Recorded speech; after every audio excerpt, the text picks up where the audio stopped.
desire to reveal to his children the Kates Hagolus. The Kates Hagolus, the end of the exile, the question that probably 99% of the world, Jews and Gentiles alike, have been searching for. And we know that Jewish history is rich with Gilui Kitzim, with revelations of different time dates, that Moshiach will come by, that the Geula will come.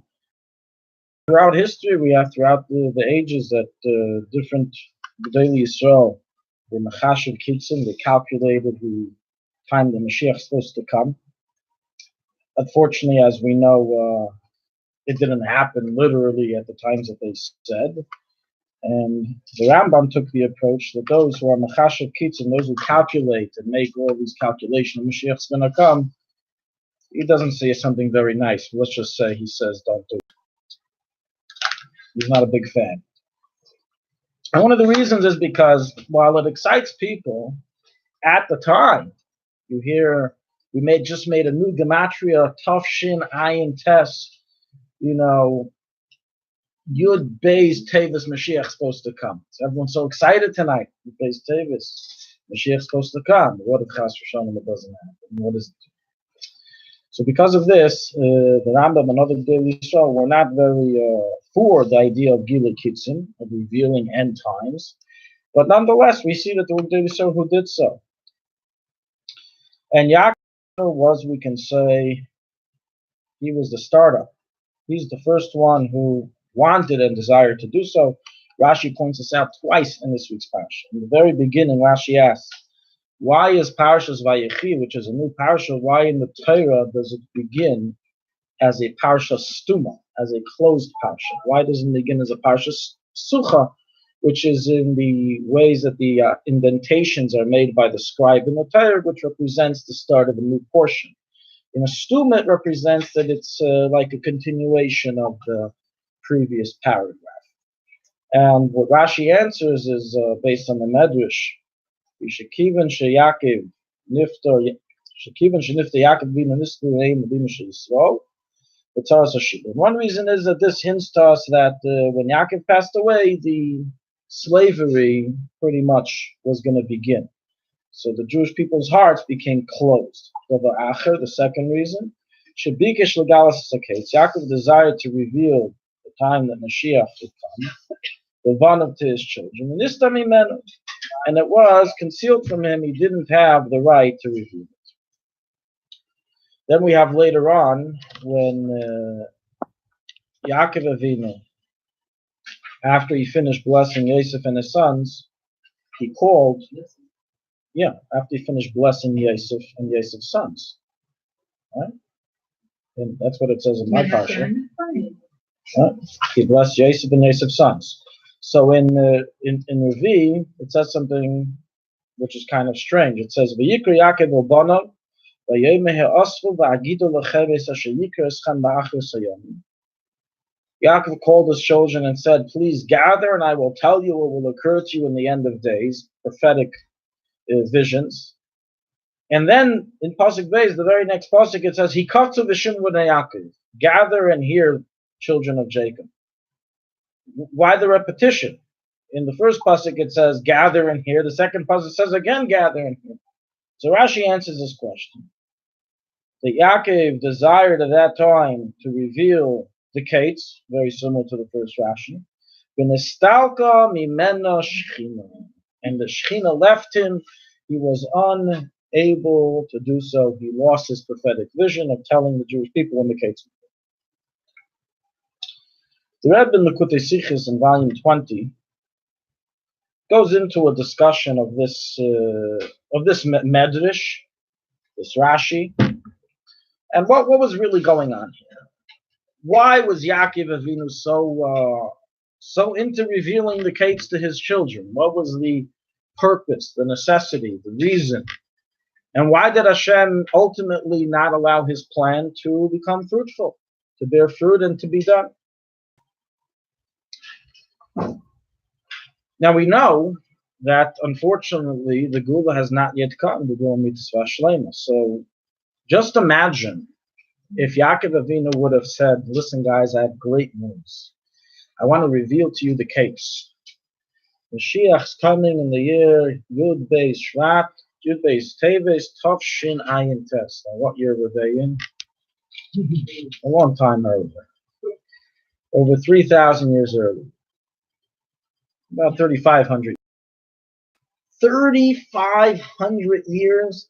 If somebody told that to us today, Chas v'Shalom, there would be no greater years, there would be no greater giving up of hope than just hearing that. In fact, that would be one of the most poisonous last messages anyone can give us. What on earth was Yaakov thinking? What was he trying to say? Trying to throw it all out the window, make us skip? What was his intent? So this is one of the questions the Rebbe addresses there.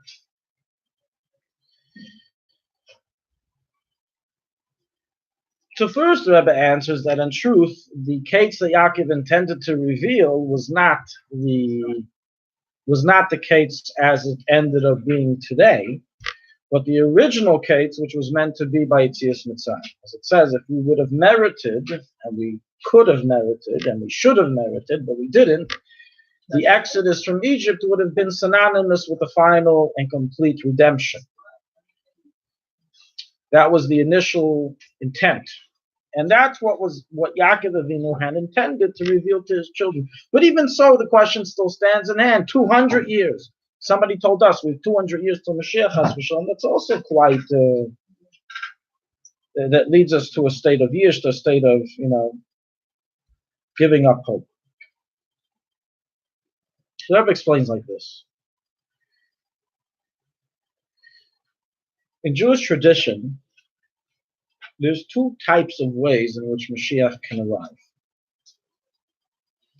One of them is called Be'ita, while the second is called Achishena.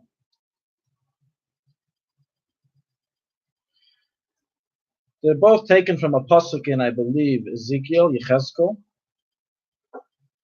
and they refer to the following. Moshiach coming Be'ita means that Hashem set a determined date within history by which Moshiach has to come.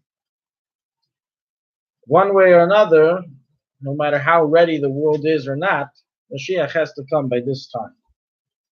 And this is what we know that's brought down in the Gemara, brought down in the Midrashim, that we have, the world is 2,000 Tayhu, 2,000 years of the world's age is Tayhu, that's the wording. Another 2,000 is Torah, that's from the year 2000 to the year 4000, and 2000 is in Mesa Mashiach.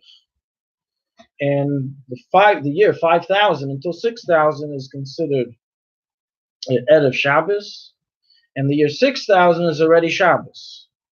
Why is 6000 already Shabbos? Because it means we've already been around for 6,000 years. 6 days have passed. We've entered the seventh day. We've entered Shabbos. So Menucha L'Chaya Elamim, which is Shabbos, the eternal rest, it has to be in the seventh millennium, in the year 7000, meaning the year 6000, entering into the seventh. So this is Be'ita. Then we have the concept of Ba'achishena. Ba'achishena means that Mashiach will come before the set time, meaning before the last due date of the assignment. And the tradition of Klal Yisrael is that Mashiach will indeed not come Be'ita. Moshiach will come Ba'achishena, meaning Moshiach will come before the set time, and and we won't have to wait till the time of Be'ita. That's the whole concept of Achakale, the Choyim Sheyavim, to anticipate and await Moshiach's coming every single day, is based on this tradition of Achishena. As if it was Be'ita, then if we know that the final due date is still time for it, then we don't have to fulfill the mitzvah of anticipating. What are you anticipating if you can't come earlier? So the tradition is that no, Moshiach will specifically come in the way of Achishena. One of the differences between these two forms, and this is discussed a lot in the Rebbes talks, these two different forms of Geula, is that in Be'ita, everything comes more natural. Everything comes to natural changes within the world. Similar to things which we've seen today. We have today technologies. Every year we come up with a new technology that, 10 years earlier people would say you're hallucinating. And, if a person brought down, we were learning recently in Rambam, Hilchos Nadarim, the person said he saw a migdal, he saw a tower flying in the air, it's considered a neder havai, it's considered a swear in vain, an oath that's taken in vain. There was no such thing. No, it was considered the person would get malchus if you would say such a thing. But obviously somebody said today, I saw an airplane flying in the air. We don't say he's crazy. We say he's a realist. He really saw an airplane flying in the air. So these are things how, changes that have occurred naturally. Nothing has changed in terms of that we consider it miraculous, but things have changed within the world that are gearing up for a natural coming of Moshiach. That's Be'ita. Achishana means is that Moshiach will come by surprise. That it will be a miraculous form of Moshiach's coming. And that's one of the ways of explaining various discrepancies we find between the Rambam and Mishnah Torah, in which he wrote the halachas of how Moshiach will come, and what he wrote in Igeret Teiman, in the letter to Yemen jury, which have a lot of discrepancies in the way of Moshiach coming, while in Mishnah Torah he takes a very, you can say more of a dry approach, no miracles, no, earth-shattering events, regular, someone coming, redeeming the people. A great leader will show up one day. While in Igeret Teiman, it's full of miracles, it's full of earth-shattering events. So one of the explanations is that in Mishnah Torah, which is a Sefer Halach, was written in the normal way of things, Be'ita. And the Igeret Teiman, he wrote it in the way of Achishan, in the way of how we would narrate it in a miraculous form, through miracles, etc. Right. So the Rebbe novelized that our tradition is that it's a mixture of the two.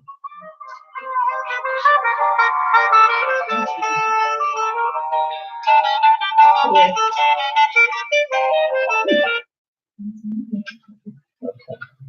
Speaking of airplanes, it's a good feature you put on airplane mode. Okay. So what the Rebbe explains that really it's coalesced. You have right now we're in the steps of the fact Moshiach has not yet come, and we're so close to the gates of the Ita. Things have already become set up in the Ita. That explains the Sichos how we see naturally the world in 1991, how the USSR fell, the Iron Curtain fell apart. Things are all naturally gearing up to Moshiach, which is the form of the Ita. But within the Ita itself, you can have Achishana, you can have Moshiach. We have a tradition that we believe the Moshiach will come suddenly. It'll be something sudden. It won't be, a very slow 2-3 year process of where, we know him and then we have to elect him. It'll be, our belief is that it will be a miraculous process in the end of Achishana. So the Rebbe uses this information to answer our questions.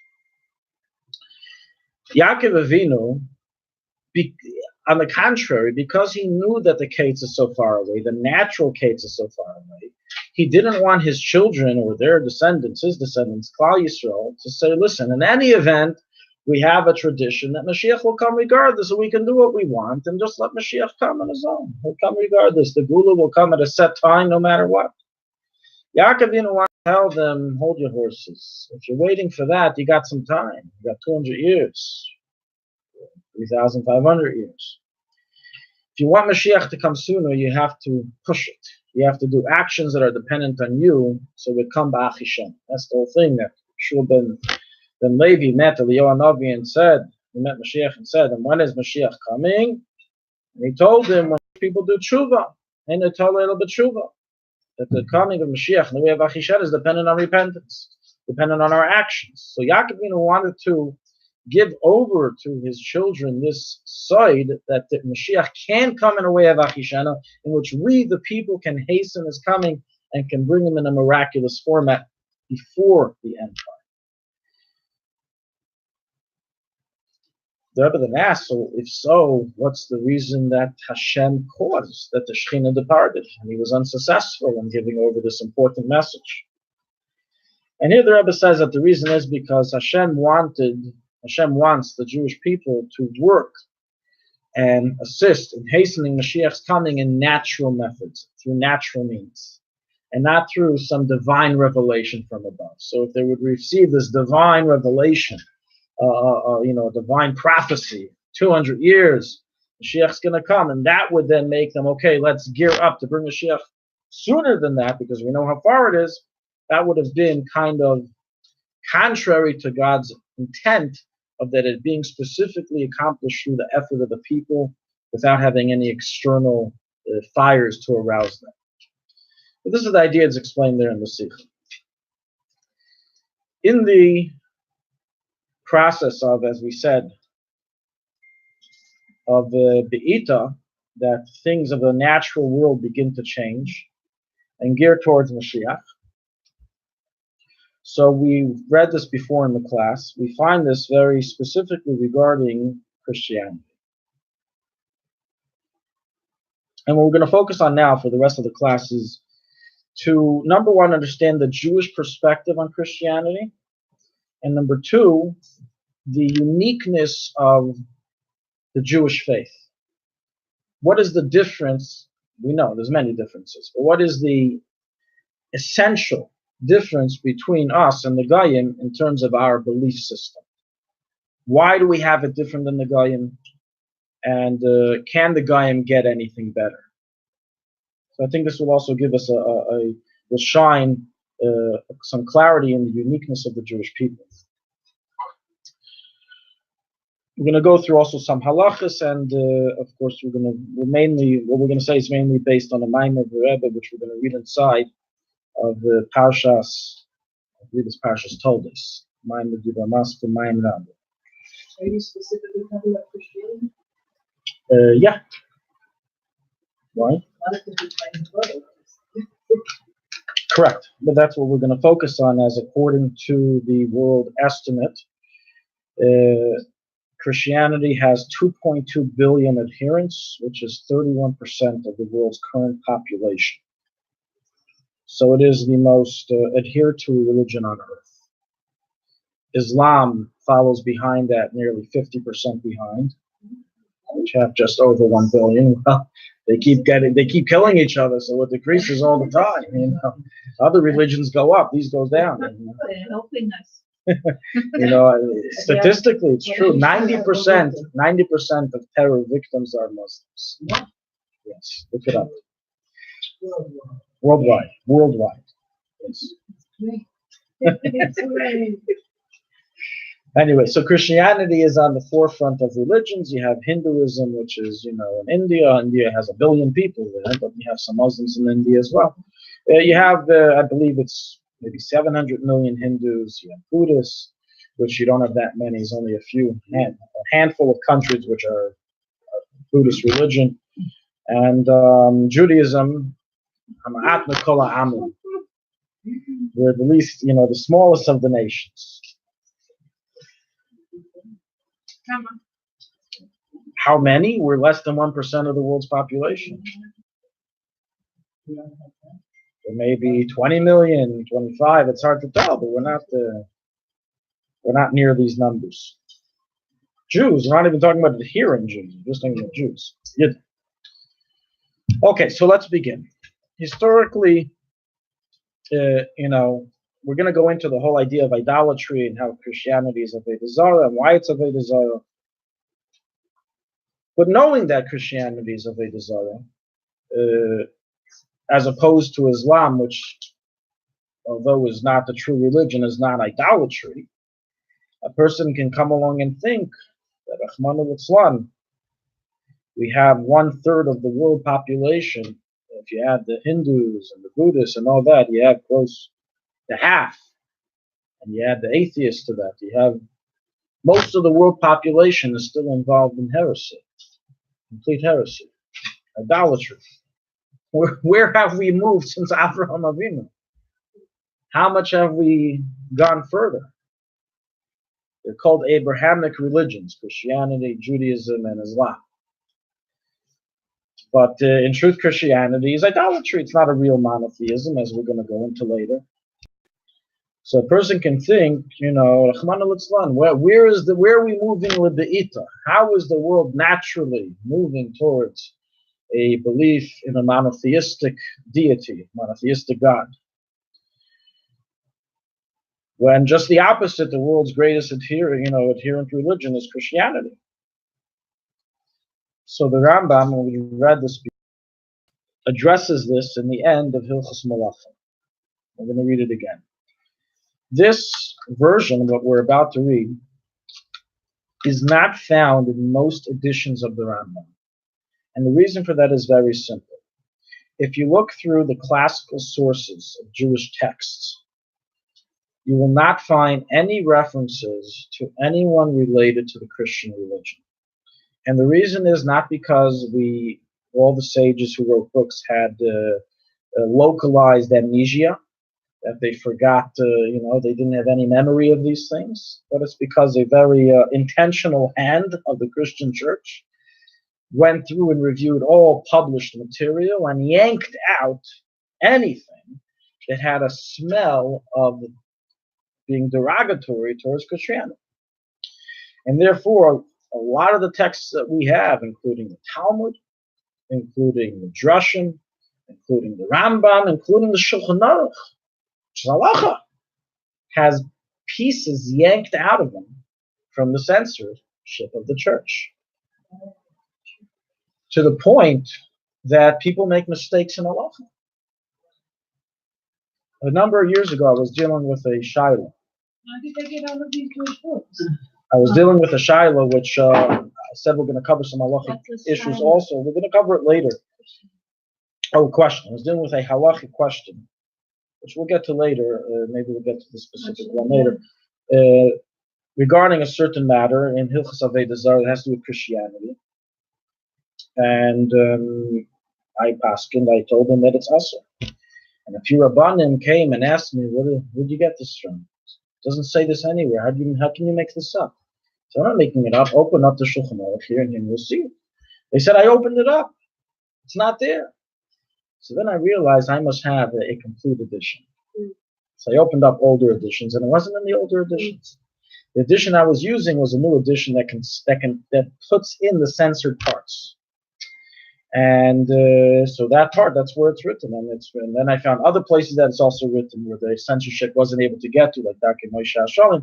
Bottom line is I'm saying, so these Rabbanim made a mistake because they didn't have access. They were shocked afterwards. They were shocked. They never heard of this before, this concept.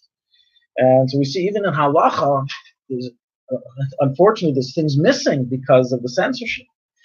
And even today, where there is no more censorship, you can print whatever you want, whenever you want today, in most countries.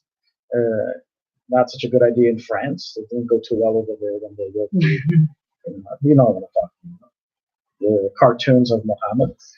But in most countries, you can print what you want, and you can, write you want. But nonetheless, because that was the original luchos, the original print pages, a lot of shas, a lot of Gemara still continue these censored versions. So just because today you bought a newly printed set does not mean you're getting the uncensored version. You most likely will still be getting the censored version unless it says that they have placed in this, the uncensored material, the censored material. We have that with the Talmud, we have the Shulchan Aruch, and we have it with the Rambam. So in the Rambam's uncensored edition, we have in the end of Hilchos Malachim a very critical few halachas towards Christianity and Islam, which understandably so was yanked out by the church, but now we have it. So what does it say? So he says like this, and he sheds tremendous light on how we should view what happened over the ages of history with the inception of Christianity versus the previous times. So he writes like this.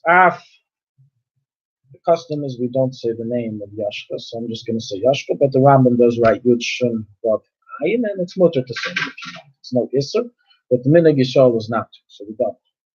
So Yoshka Neitzri, Shedima Shia Moshiach, even this individual who imagined that he would be the Messiah.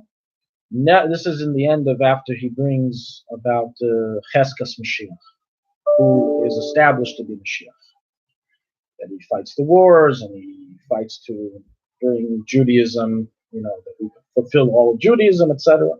Then he writes in the next Chiyud, so this individual, Yoshka, the Christian, or the Nazareth, Nazareth, that he imagined he would be Moshiach, he was killed by Bezdin. We'll read that later in the Gemara, the uncensored version. We'll read it later on. Daniel already prophesied about this individual. And the Bnei Pritze is like the rebels of your nation will test you. And they will stumble. This, by the way, the term Pritzim based on Daniel is a code term for Christians. There's a lot of texts, if you ever see, that it uses the term Pritzim. It's referring to Christians. Continues the Rambam, is there a greater stumbling block than this, than what Yoshka did? All the prophets spoke that Messiah will redeem the Jewish people and bring salvation. And he will gather those that are outcasts and strengthen their mitzvahs. And this individual, Yoshka, cause many Jews to be killed by the sword. And to cause the Jews to be scattered and exiled and be demoted. And to change the Torah. And to fool majority of the world to serve a foreign deity. So he takes some punches at Yoshka. That's Malacha Yud. So they didn't like that. You can get rid of it. Malacha Yud Aleph. So then Malacha Yud, it makes it sound like this is horrible, this is terrible, what happened? It is terrible. So how are we reaching Be'ita?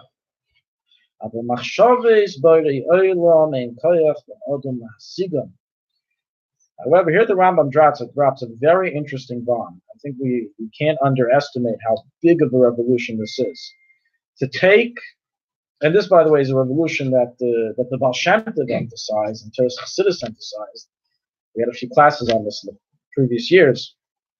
That even an event which is sinful, and of this magnitude, as the Rambam himself just described, is still being played by God. That just like Hashem didn't tell the Egyptians to cause us suffering and enslaving us, but nonetheless it was in his plan book, so too this as well.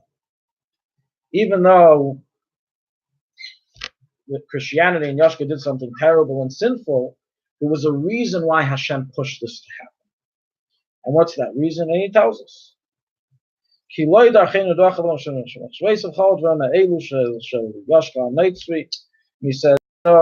says, Hashem, the creator of the world, we can't understand why he let this happen or why he thought of this to happen. But one thing we do know, all the things that were done by Yoshka, the Christian, the Nazarene, right? The Shalzah Yishmaelian and this looks like this is a censored version because I believe there's another version that says the Meshugane. It doesn't say Yishmael, it just says Hamashugah. It's like, why didn't he write Yishmaeli? Why did you write Meshugah? Everyone knows what he's talking about. There's one Meshugah when you're referring to that. This is the Rambam. The Shalzah Yishmaelian of Muhammad, Shamad Achav, who came after him, all of their actions, not from their perspective, but from God's intent, all there to pave the road towards the Messiah. They're all there to pave the road towards Be'ita,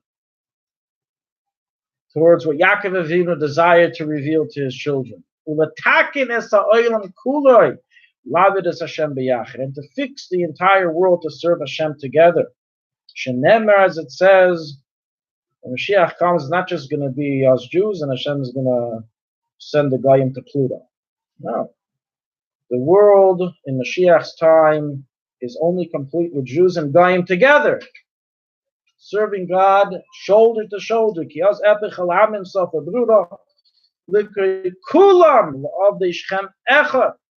Jews will then fulfill the ultimate meaning of a priest unto the nations, but the nations will also be people who serve God and understand God to a certain degree. And they will call on the name of Hashem. So part of the times of Moshiach and fulfillment of Moshiach is that the entire world is united in its belief in Hashem and its service of God. So really the purpose of Goyim is also religion, not Jewish, not all 613 mitzvahs, but many of the tenets, many of the fundaments of the Jewish religion belong to Goyim as well. Part of Seven Nohadite is B'nai Noach.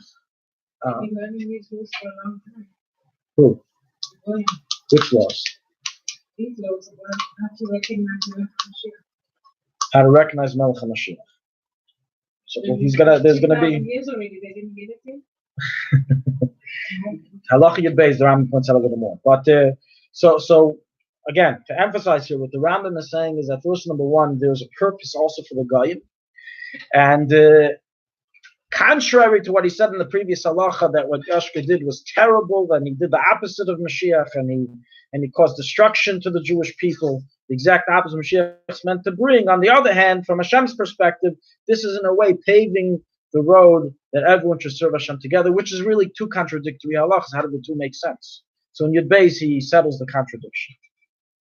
Kate said, how? How are we saying on the one hand they were terrible, on the other hand they're great? The entire world has become filled with the words of the Messiah. And everyone speaks about the concept of a religion from God, the concept of commands from God, the concept of a Savior that will come. And these messages have already been spread to distant lands. This was in the Rambam's time. I don't know which distant lands, distant islands he's referring to, but since his time, as we know, Columbus, he went and he brought it to all over South America and America. And we had all of the idolatry-filled tribes who became Christianized. And that was their mission. Their mission, we have the letters from Columbus, from Queen Isabella. That's what it was? Queen Isabella? Yeah. Yes. We have the letters from Queen Isabella, from Columbus to Queen Isabella, and translated to English. And there he writes the whole ganze Meise of how he's on a mission. He was a missionary coming to convert them. There he doesn't mention Christianity. He mentions the word God. Come to bring them the light of God, that they should have the belief in God and leave their old, pagan religions. Pretty much all of the Indian tribes, all of the indigenous tribes, even today, there's a few left. None of them believe in a monotheistic God. Different deities that they serve. They're all idol worshippers in the literal sense of the Avnavina level. The Emish. And so they were on a mission to come and publicize God to these people. And they came and they brought this message to many nations of the uncircumcised. And they're all discussing these subjects: mitzvahs, Moshiach, the Torah, the mitzvah Torah. And you have a few different sects of Christians, as already written in the works of the Rasag. He writes that there's 3 sects of Christians in his time. So some of them say that the mitzvahs are true, but they no longer apply. And they're not meant to be forever. And another sect says, they're not really literal, they're secretive, they're mystical, they're not really meant to be taken literally, the mitzvahs. For Moshiach, and Moshiach already came, again, these are the Rambam is going through the different philosophies of the Christians believe in. But he's saying the point is that they've already proceeded a step. There's been progress here. That instead of them discussing the 30,000 different gods, a god for every different stone, a god for every different action, they progressed a little bit. They boiled it down now just to 3. They went from 30,000 to 3. So it's a progress, right? And they're already talking about mitzvahs and commands from Hashem, and they're talking about the Torah's commands. They're mistaken in their belief in the end of the day, but nonetheless they've progressed in the discussions. And therefore, Moshiach will come. Moshiach will really come. Moshiach will then come and then be successful in showing everyone the true religion. Immediately they will all, it'll be very easy for them to say, oh, okay, we just got the details wrong. I mean, we know there's a Moshiach, we just got the person wrong. So this is the real one. We know there's mitzvahs. We just got the content wrong, but these are the mitzvahs.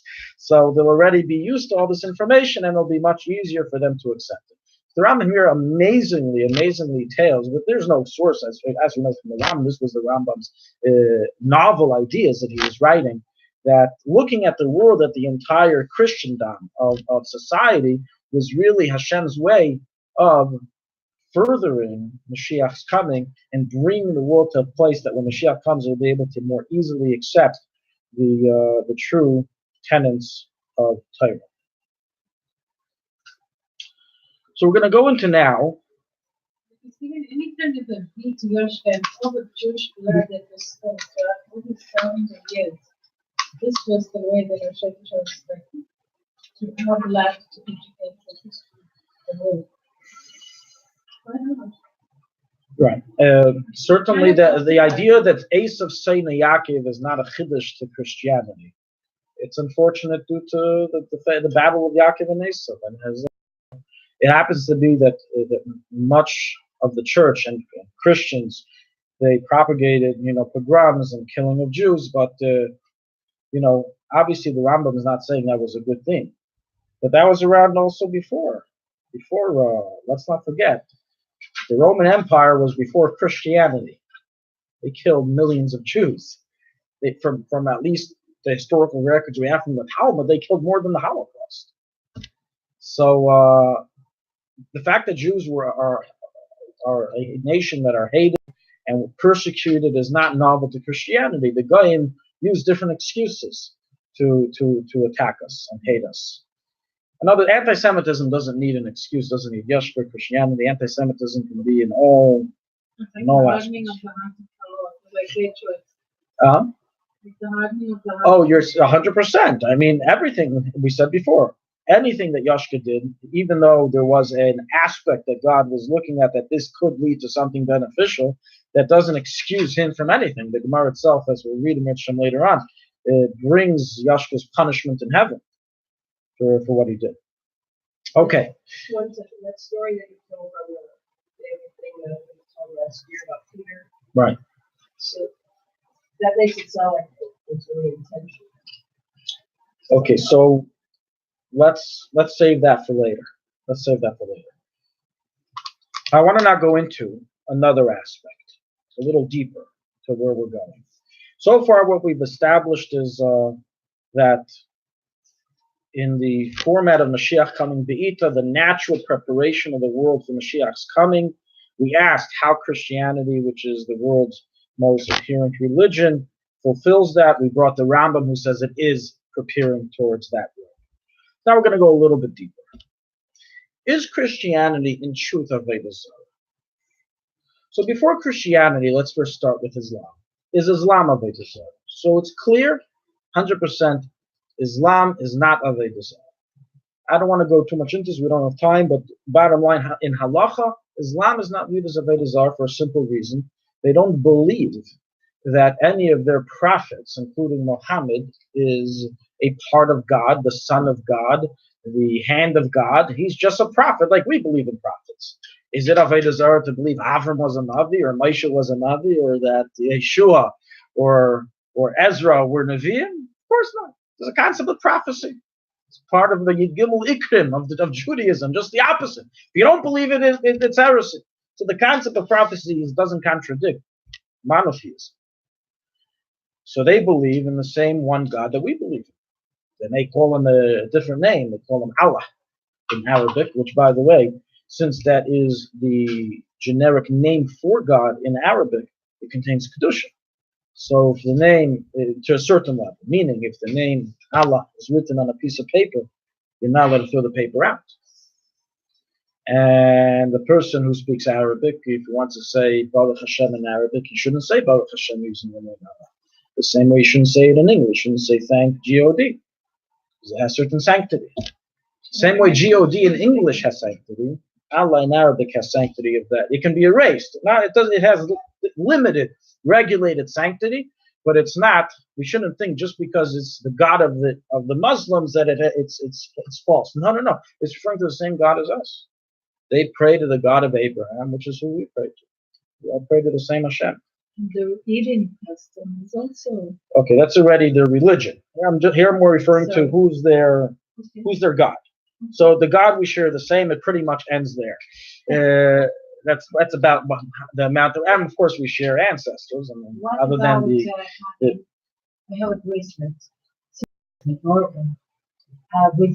with letters in it. So I asked somebody to translate it for me. The letters were very elaborated, and it says Bishvil Hashem in Arabic. Okay. So does that have the same sanctity like if In the name of God in English? Yeah. Yeah. So you shouldn't bring it into a bathroom.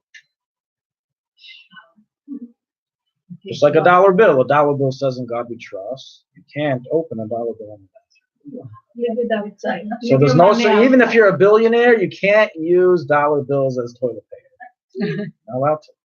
You can use shkalim as toilet paper. Doesn't say God's name. Oh, yeah. But the dollar bill you can't use as toilet paper. Outside with the wallet. If you're bringing your wallet into the bathroom and you have a dollar bill in it, it should be in the double cover because of Hashem's name, G-O-D. If they knew a little bit of halacha, they would do it with a dash. They would write G-D, but unfortunately the founding fathers weren't that expertise in the Jewish laws. And okay, I said two coverings. Moving along, we find this idea. I'll mention two. Only one of them. I'll mention 2 points in halacha where we find that Islam is not considered like Christianity. One is famously the letter, we've mentioned this a few times, of Igeres Hashmad of the Rambam that the Rambam wrote to the Kehillah, to the congregation in Yemen, in which he wrote to them that there is no obligation for them to give up their lives under duress of threat that if they don't accept Muhammad as a prophet, then they will be either thrown out of Yemen or be killed, etc. They are allowed to say, yes, whatever you say. We believe Muhammad's a prophet. Okay, we believe. They're allowed to say it. And the Rambam says a very simple reason, that we don't find any mitzvah of Mesiras Nefesh for a person to give up his life for something that has nothing to do with Avoda Zara. If somebody believes that someone who's not a prophet is a prophet, he did Avoda Zara. What did he do? What issur did he transgress? To listen to a false prophet is forbidden. But for someone to say the words to save his life or save his business, I believe in that Muhammad's a prophet, and think it is his heart, I believe that Muhammad was a very, very convincing individual. Look at these poor guys. He was very eccentric, very smart. He knew how to convince people. So he doesn't believe in him in his heart. But he just says the words. Where do we find in Allah versus give his life as such a thing? It's not a shashmad. They're not after the Jewish religion. They just want a person to say you believe Muhammad's a prophet. To say you believe is a prophet. Others didn't take that position, but the Rambam knocked them down. The Rambam said they're incorrect. The Rambam used very harsh terms again. He said they're 100% wrong, and the people who accepted Muhammad, who said that they accept Muhammad as a prophet, did nothing wrong, and they're complete Jews. We find this also in the discussion regarding if you can enter a mosque. Well, some places can conclude that you shouldn't enter a mosque, but nonetheless, everyone agrees that it's not a place of Avoda Zara. It's not a place of Avoda Zara. Unlike a church. Another discussion is that this discussion came in two forms. In Shechita, as we know, the Muslims, they keep halal, and a lot of them, because they didn't know how to shech properly, they would ask Jews to shech for them. They would hire Jewish sheikhs. Now, according to them, it's not halachically valid, the Shechita, in Islamic law, if you don't say the bracha of Allah Akbar before the shech. But when the Jew shech, has to say his bracha. But they say, according to their poskim, they say that the problem is like this. According to Allah, if you shech, if you say the bracha, you shech right away. You can't make a hefsek. You can't start saying a mizmor tehillim. You can't start singing to Hashem. You have to shech right away as soon as the bracha is over. But they say that you have to say Allah Akbar right before. Otherwise it's invalid. So they would tell the sheikh, first say the bracha, then say Allah Akbar, and then shech. They said, no, we can't do that because we have to. So they were stuck. What do they do? So the first discussion in the poskim was that Bichlal, such a person allowed to take such a job, screaming Allah Akbar before the Shkita. Things are terrorists today.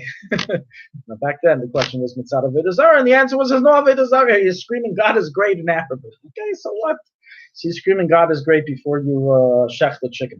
That's the only time it should ever be screamed, before you shech the chicken. So what the answer that the poskim would bring is what was done is that they would shech the chicken with a bracha on their own, not for the house. So this is possible. It's not kosher for you guys. So it says bracha and shech right away, and then the rest of them, before the rest of them would say Allah. That's how they made peace between the two religions. Halachically kosher for Jews, halachically kosher for the Muslims. You can have the stamps of both badatzim. Okay. So that's Islam. Yes, they do. That's Islam. Now let's go to Christianity. So Christianity is already a little bit more tricky. As we know, one of the main fundaments of the Christian faith is the Trinity.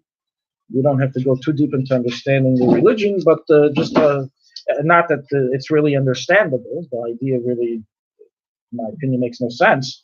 But what they believe in is that they somehow make God into three. You have Hashem, which is God of Abraham, and then they believe Yoshka, a Jew who got nominated as God. Right? And then you have what they call Ruach HaKodesh, a divine spirit that's a separate entity, but it's also God.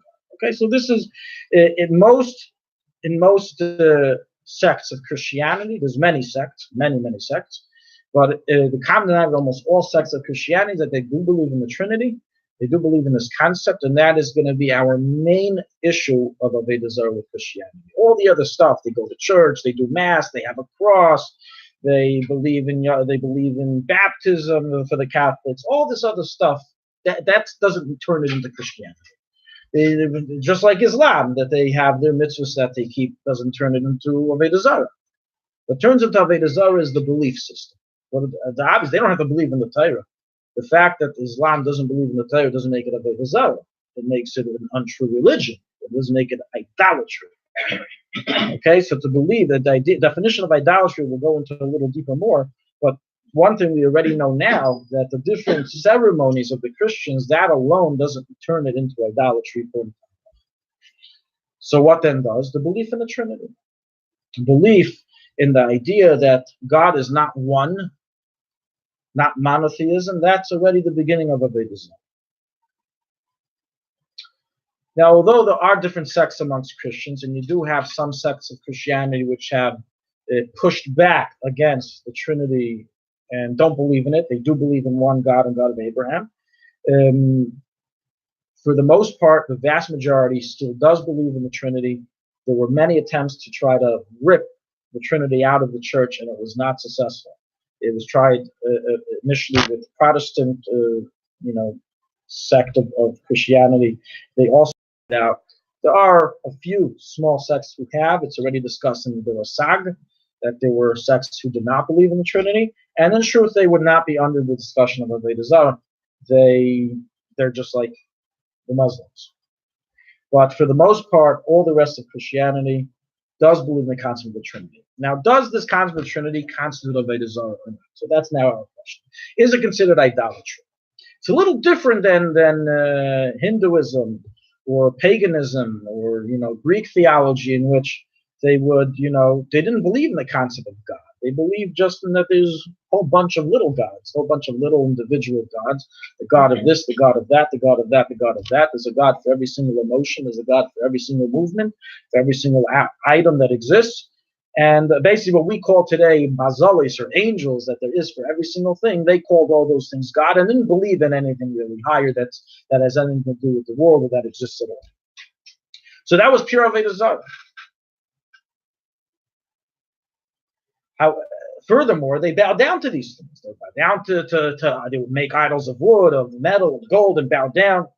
In Christianity, they don't do that. They have God is part of the picture.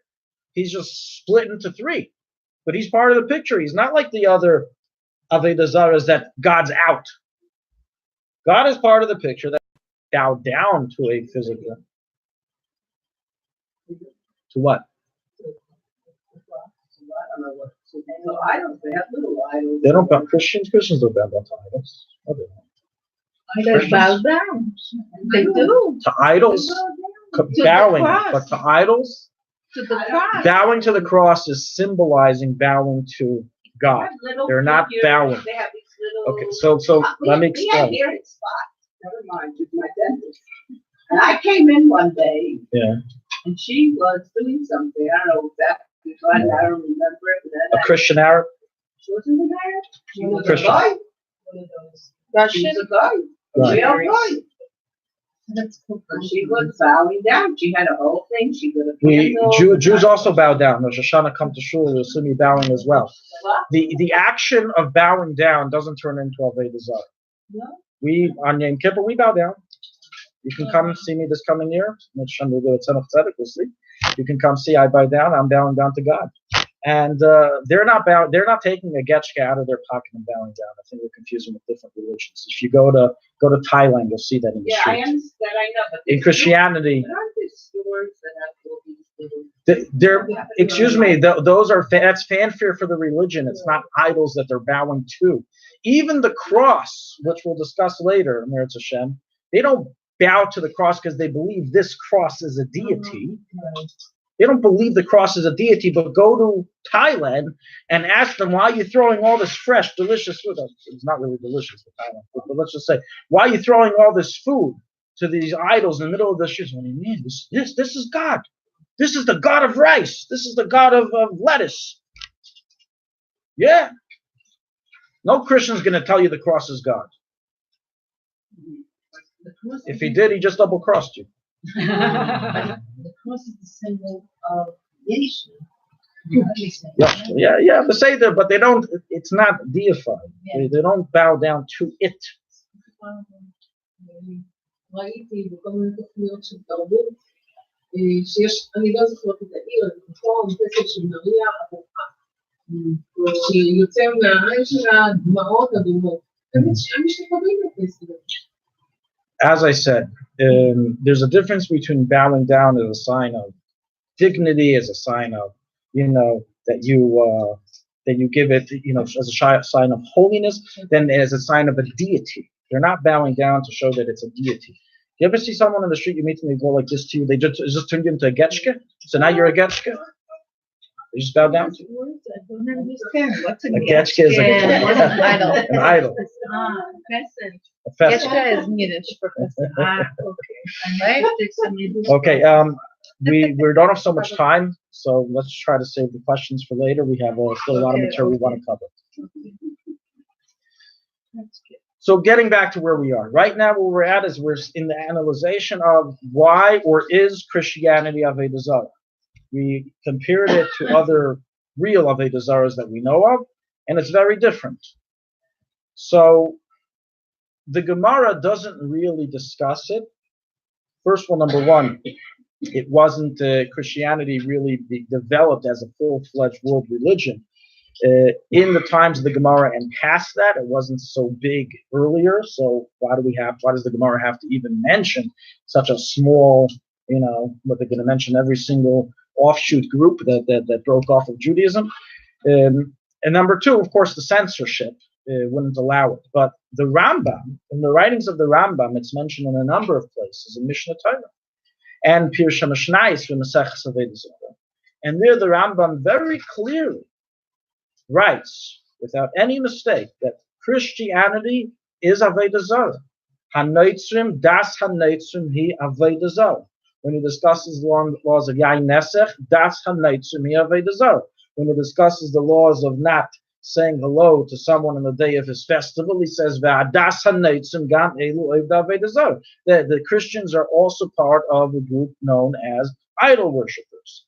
And so on and so forth regarding a number of halachas. The Rambam makes it very clear that according to halacha, they are considered like Avoda Zara. And the reason is as follows.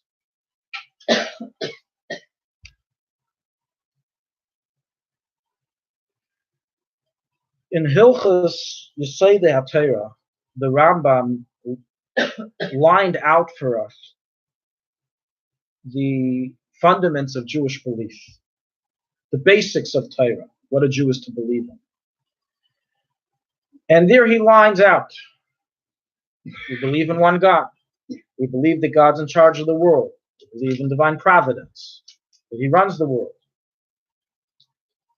We don't believe that he splits partnership with any other individual. We don't believe that he has a representative,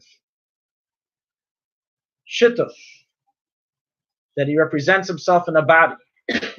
In other words, if somebody would go and try to make the intellectual argument and say, you believe God is all capable?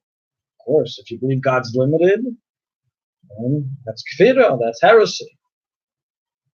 God isn't limited, he's unlimited. So if so, then how do you know God did not metamorphosize himself into a human?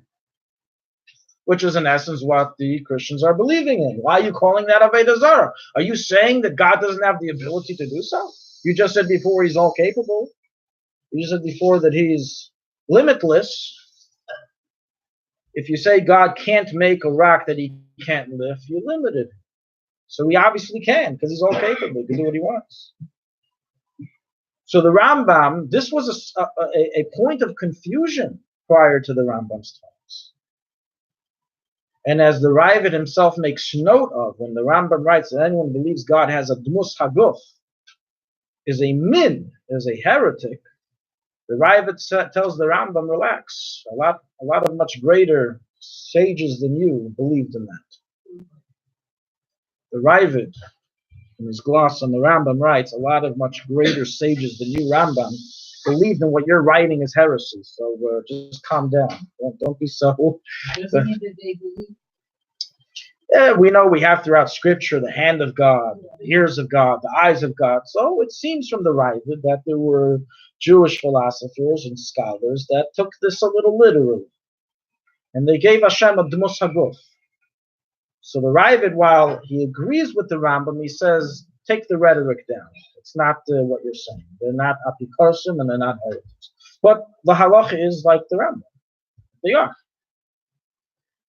That, meaning, once the halacha was paskened, as the Rambam, then anyone who believes that God contains physical connotations is considered heresy. It's a min. Furthermore, this is not just saying, Christianity is not just saying that Hashem turned himself into a human, but it's saying Hashem is split to three, which is both doing dmus haguf, and it's breaking Hashem's achdus, breaking Hashem's unity. So these are two very fundamental aspects of Judaism, of monotheism, which we cannot accept. And based on that, the Rambam paskins that it's defined as Avoda Zara. Without the Rambam, we would have room to discuss. Well, they're not actually bowing down to anything. God is still part of the picture. Maybe it's not the classical Avoda Zara that's written about in Hilchos Avoda Zara of the Rambam, that's for sure. It's not the classical Avoda Zara that we knew of until Christianity, but nonetheless, the Rambam was Christianity, and that's the halacha.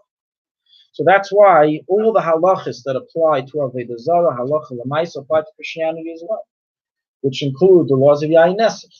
Even though Yayin Nesech, wine of a Gentile, is forbidden of any Gentile, Christian or non-Christian alike, even Muslim, nonetheless, if he's a Christian, then the wine ideally is forbidden in benefit. By a Muslim, it's not forbidden in benefit. It's less severe. By a Christian, it can be biblically forbidden because they will do a libation for Avoda Zara, for idolatry. Or by a Muslim, it won't. Even halacha l'maisa, the Ben Ish Chai writes. Based on Kabbalah, we're very particular to always cover the wine from the eyes of a Gentile. A Gentile shouldn't even see an open bottle. A closed bottle is okay, but an open bottle. But a Gentile should not see an open bottle of it.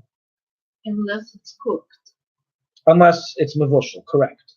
But a bottle that has an isra of Yayin Nesech, then it would also, based on Kabbalah, if a guy even looks at it, it affects it and enters klipas into it, and a Jew shouldn't drink it. This is brought in many sources. The Shlach Kodesh brings it in the name of the Menachem Abavli. It's written also in the works of the Chaim Falaji, and as was the custom that he writes in Ijmar. Even the Muslims held of it. It's one of the halachas they took. They took many halachas from Jews. So they also have a concept of Yayin Nesech. They ask your local Muslim paisik for the details, but something about it. In any event, so the halach is that a Christian cannot, we avoid Christians looking at it, but a Muslim, there's no problem, there's no even midas chassidus to have a Muslim avoid looking at it. So writes the Ben Ish Chai. No, it's any time. Nothing to do with Kiddush. Any non-negotiable one. As we already mentioned before, because of this, it's also to enter a church. Hilchos Avoda Zara, Hilchos Avoda Zara and Shulchan Aruch states it's forbidden to enter a house of worship of idolatry. If we define Christianity as idolatry, which it is, then it's forbidden to enter a church. The cross is a Jewish custom to avoid, and I have nothing to do with it, and try never to make a form of it. And if you buy something that looks like it has the form, we break it off. That's more of a Jewish zealousness of to distance ourselves from Avoda Zara, from Christianity. According to the dry halakha, has actually any halachic meaning to it of idolatry. In the Moshe, one of the truths of Moshe, this is what he writes, that this is the minhag. We completely avoid it, but it's not something that's mamash asur min adin, forbidden from the letter of the law. It's written also in Mesechus Avoda Zara and Hilchos Avoda Zara. We don't say the names of the idols, and therefore, when it's not just Christianity; it's even more so Hinduism. If anyone's visiting India or anyone's talking about India and the different cities, we don't say the name of a city that's named after an idol, such as the new name of Bombay. We should avoid saying it. Not should, it's a halacha. It's Hilchos Avoda Zara. We have to avoid saying, according to halacha, it's forbidden to say a name of an idolatry that is not yet extinct, and meaning that there are people who still worship it, and that is the initial and original name. That's what the name was originated from, for the idolatry. Someone took the name Cucumber and made an idol called Cucumber. Later, after the cucumber was named Cucumber, then you can say the word cucumber. They don't have a right to defile our delicious salad vegetable called cucumber. But if the initial wording of was initiated for idolatry purposes, then it's forbidden for it to be said. There's a lot of different examples, and the same thing applies also regarding their saints, that we don't say the name of their saints in a form that reveres them, the form of giving them holiness. So that's why in Judaism we are careful. The minhag yisrael, we don't say Yoshka's name, not because it's mamash asur. The name, his name, is really nothing to do with idolatry. It's the name he was given initially. So min adin, there's no problem at all. But nonetheless, the Jewish custom is we don't say these names. We don't say his name. And we don't say, we avoid saying S. Paul or S.P. or S. Or even the names of the cities. Even the names of the cities, we avoid saying with an S. The Rebbe even discussed whether you can even write it down with an S and a dot. And often the Rebbe would just, write, let's say, São Paulo, just Paulo. Petersburg, just Petersburg. What is it? No, Petersburg. Yeah. Like in Russia, it's from Peter. 100%. But even that, we don't say S. Petersburg. We say just Peterburg. We don't give him sanctity. We don't give them any reverence.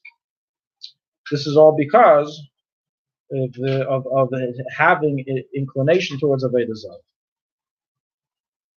Another halacha, which is now coming up, is regarding Nittel, Kratzmacht, Nittel, the Christian religion, December 25th. So December 25th, the name itself, first of all, is also to be avoided because of the CHRSIST, which is a name that we cannot say, that almost min adin you can't say, because that term in Latin means deity. That's its definition. And therefore, it's a lot more severe than saying the name of Yoshka. And So even saying, so then you can say maybe you can't even say the word Christians. That's certainly people do say. In any event, But the kids that are Xmas is named also a problem. Yeah, so that's Also come? No, people's name is Yeshua. No one names their kid. According to Christian sources, depends which Christian place you No, I mean, some she's Christian saying places. where you said negate. Yes, according to some Christian scholars, Xmas is another Latin version of the Kratzmacht. So you say nittul. Say nittul, the way it was always said. That's how it's written in Shulchan Aruch. How in the uncensored version of Shulchan Aruch is Kratzmacht written. Nittul is either with a tuf or with a test. With the test, it means that it's the day we're removed, and with the tuf, forget right now. You can look at my article online that I wrote on it. It's hanged. Okay. Okay, so in any event, so this is considered a Avoda Zara, according to halacha, which means that if you meet someone who practices Christianity and he's on his way to Mass, even if he's not, doesn't matter what he's on his way to, you can't say him, Happy Holidays, enjoy, Merry Kratzmacht, Merry Nittel. When we first came here, we even heard of them. Now, right, so there's an isser of doing that, unless the only time it's mutter, the Mechaber writes in Shulchan Aruch, is in a case where it would cause enmity. So if enmity is in English, it would cause hatred. If it would cause anti-Semitism, or the guy doesn't say hello to me, okay, that's when you'll be matir. But in a case where you're going out of your way, it would not cause any enmity for you not to say. It's forbidden to say, even to say the good morning, even to say shalom is a problem. For sure not to tell him, have a great holiday, enjoy. Now, if he's not a real Christian, he doesn't do, he takes the benefits. He takes the presents, he takes Santa, all these different things. That's the stuff he likes. But all the other stuff, he says, is a bunch of baloney. So him is not a problem. You say good morning, happy holidays, enjoy your presents, that's not a problem. But to someone who's a believer, it's a problem. It's a Avoda Zara. But to tell a Muslim on one of their days, I don't know, Ramadan or whatever other day that they tell them, good yontif. Good yontif. Also, we find this halacha regarding New Year's. New Year's, people don't know, is also a Christian holiday. And to tell a practicing Christian Happy New Year's is a problem. Unless it will cause enmity. But if it won't cause enmity, we don't say Happy New Year's. if we're writing the dates on the checks every day. That's nothing wrong with writing the dates on checks. That's nothing to do with this. Using the dates. The dates have nothing to do with this. In fact, in history, we changed it. Because of Jews, it's actually ACE. It was never ACE. Now it's known as ACE because of Jews. Because we didn't want it to have anything to do with Yoshka after the Common Law. And anyway, okay, that's a different discussion. Bottom line is that it's not a problem. Minhag Yisrael, the Ramah himself would write the English dates. I have an article on this online. English dates is not a problem, but saying good yontif to them, to the believers, when it won't cause enmity is a problem. Another halacha problem we find. So don't tell anyone. I read the Rebbes we can say good year. To who? To practicing Christians. Chas v'shalom. The Rebbe never said such a thing. It's his bris. It doesn't matter what it is. They go to Mass on this day. This day is a Goyish holiday, it's a Christian holiday. People don't know. I once had another Rav argue with me on this for a while. And I told him, listen, you've proved to me you're a complete Amaritz in Christianity. And he said, you're right. So I said, then why are you passing on something you don't know? In the end, he said, you're right. I don't know anything about it. I'm sorry. In order to pass, you have to information. And the information is that many Christians, till today, Catholics particularly, they go to Mass. One of the days of Mass is on the 1st of January. It's one of the days of holidays. And therefore, the Ramah wrote in Shulchan Aruch, in the uncensored edition, that New Year's and Nittul are days in which you cannot give presents to these practicing Christians. This is a big issue in businesses. You have a Jewish business owner. He wants to give presents to all of his employees. It's acceptable in the business world that you give presents for Kratzmacht, you give presents for New Year's. There's a problem. So there are more rules, and if it's going to cause enmity, you can do so, but do so the day before, the day after. Make sure to be early or late. Don't give it to him on time. Accepting a present? There's no problem with accepting a present on their holiday. Just the opposite. You're taking more stuff from them. There's nothing wrong, unless it's a bottle of wine. It's a bottle of wine. Yayin Nesech, you have to throw it out. There's nothing you can do. If you receive that, happens. A lot of shilas. People work for gentile companies. They get a nice, beautiful $150 bottle of wine for a Kratzmacht. Of course, it's not kosher wine. It's Yayin Nesech. It's already theirs. They can't even trade it now for something. They can't get enough from Yayin Nesech. If they work for a Muslim, then at least they can trade it. Doesn't matter. It's kosher wine or it's not kosher wine. Oh, kosher wine. It's something else. If you have a chacham that's got kosher wine, there's no Yayin Nesech unless it was open. You think all the wines that come to the stores here are carried by Jews? They're carried by goyim. They're carried by goyim. There's no problem with Yayin Nesech unless it's open. So, but nonetheless, you would have to get rid of it. But if he's working in a Muslim country and you got, let me at least see, it would be mutter no, wouldn't be, you can't drink it, at least. Anyways, okay. So these are the different halachas that we have regarding Christianity, which people think that Avoda Zara is extinct, no longer really applies today, only in, Thailand or in India, you go to the special places, you still see it. No, Christianity, according to halachas, Avoda Zara as well, and all the halachas apply. Rebbes spoke because of this that people should not do weddings and bar mitzvahs on Sundays because that's Yom Edom. The Sunday is the day of their holiday, and it shouldn't be done in that way. Sure. The Rebbes was very machmir of Avoda Zara. We'll see later on. I'll read. But something, if we practice in Judaism, it doesn't apply to us. No, what applies to us is that there's certain restrictions that you're not allowed to do business with them, and not allowed to do certain things on their holidays, and the holidays of idolatry. I'll read you two things we have from the Rebbe on Christianity, and then we'll begin going into the next, a little deeper of the subject within this.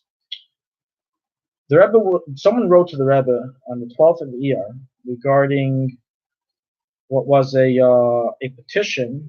I don't know exactly, I didn't research this, I don't know where this was holding at that time, but it seems that either the Department of Education of the United States government, or maybe it was a state government, I don't know, were trying to push for general religious and moral education in the school system. And they wrote to the Rebbe regarding what should be the Jewish position. Should we embrace this, or should we push back against it? Again, the subject is, it will be a class offered to public school students, general religious and moral education. So the Rebbe wrote to them as follows. This is what the Rebbe's answer. Number one. Okay, I'm sorry. This is part of the question still. They asked the Rebbe, is this learning, is this course damaging to Jewish souls? And number two, are we obligated, according to halacha, to fight this in court? Of course, as we all know, the way to fight this in the United States is under the claim that it infringes on the separation of church and state. And we know the Supreme Court throughout the years has a history of voting that it does violate separation of church and state. That's what happened in 1963 when they threw out the moment of silence for the same reason. So if this would be fought in court, this would have a big chance of success. By the way, just an interesting note, if anyone ever did research on what happened to those who brought the appeal against the separation of churches, against the moment of silence due to separation, and they won the appeal in the Supreme Court, they had terrible endings of their lives, every one of them. Do the research, it's unbelievable.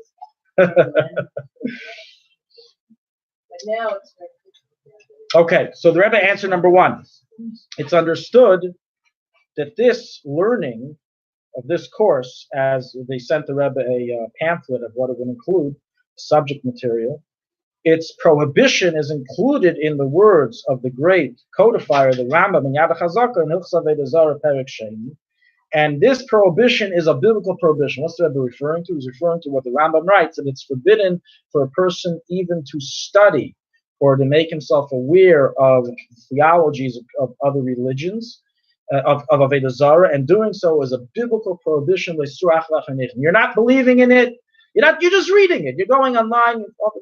Big sakana with the internet. A person with the internet can end up anywhere, and probably won't filter this out for some reason. They only filter out other things, but Avoda Zara they don't filter out. So a person can go on a website and start reading on Wikipedia about Christianity. Being over and an issue the rice is a person now entertain thoughts of another religion. And here the Rebbe is pointing this out regarding Christianity. Christianity falls under this biblical prohibition.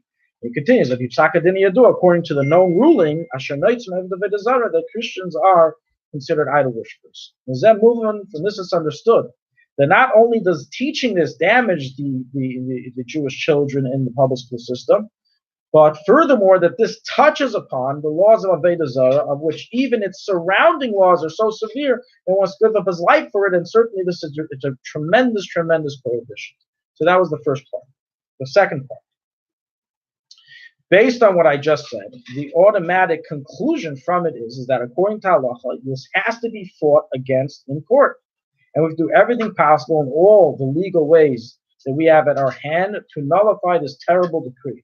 And certainly when you explain to the court, to the justices, in the correct manner and correct strength, that this is something that's touching upon our religion and the religion of the Jewish people that we gave up our lives for throughout the generations.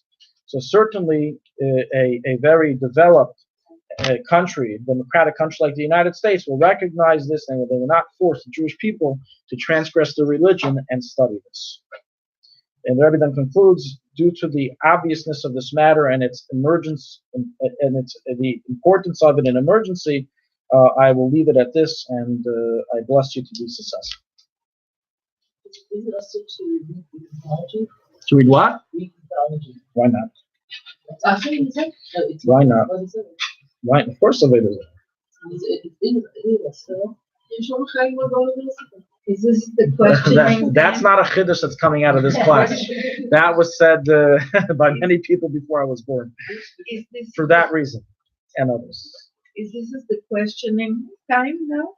No. Let's wait. Well, no, but okay. they're talking, so I don't know. What would you like to know? I'll take it to when is the more we get through, maybe the more we'll be able to answer without the questions. Yeah. Go on. Yeah. In another minor of the Rebbe that we have, very interesting. This is not printed in. These are things that people published that they received from the Rebbe. So this was regarding the court's decision in which state was it? Right now, maybe it was Connecticut. I don't remember. Somebody will remind me. There was a famous court decision regarding the public menorah lighting. It went to the Supreme Court of the state, and it was basically they won, and you were allowed to light the menorah in public. Bernie Sanders, I believe, was a very big part in that. I believe it was Connecticut. I'm not sure. It was four. So they wrote to the Rebbe this follows. So it seems like that this is a letter that the Rebbe was given in order to give the okay to publish like as a thanks, or like to let people know of what happened here. So they wrote the following: "We are pleased with the court's decision and are not surprised at its ruling. We've always maintained that the frames of the Constitution of the United States never intended to separate government from religion. Founders of this country believed in God. They came here to escape the religious persecution of governments that coerced its citizens to abide by a religion accepted by the government. They hope to establish on these shores a life where people would enjoy religious freedom and worship God freely." Now this is what I'm bringing up. The people who wrote this to the Rebbe for the Rebbe to edit concluded the sentence with that the founding fathers came here to these shores to give everyone a life that they can enjoy religious freedom and worship God freely, each in accordance with his or her belief, which of course is basically saying Christians, Christianity, Islam's, Muslims who follow Islam, Jews, Judaism. The Rebbe crossed that out and wrote on the side the following. The Rebbe wrote, "Christianity is absolute idolatry, the opposite of seven Nohadite, as opposed to Islam. And it's just that the Christians of today's time, they're just holding on to the actions of their forefathers." Basically, they're saying, don't even write a sentence that can be interpreted in some way that it's okay for Christians to to be Christians. That's what it seems like. I don't know how to interpret that properly, but that's what it seems like. The chief rabbi of England, I believe in 2001, Jonathan Sachs, he wrote, he has a lot of very controversial statements that he has said. And one of those controversial statements is that religion is, every religion is true.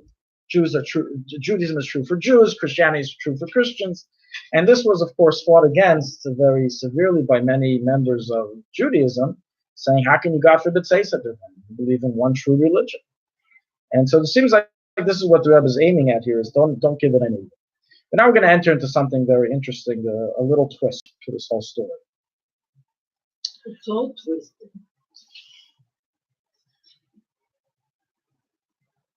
Is Christianity considered Avoda Zara for the Goyim?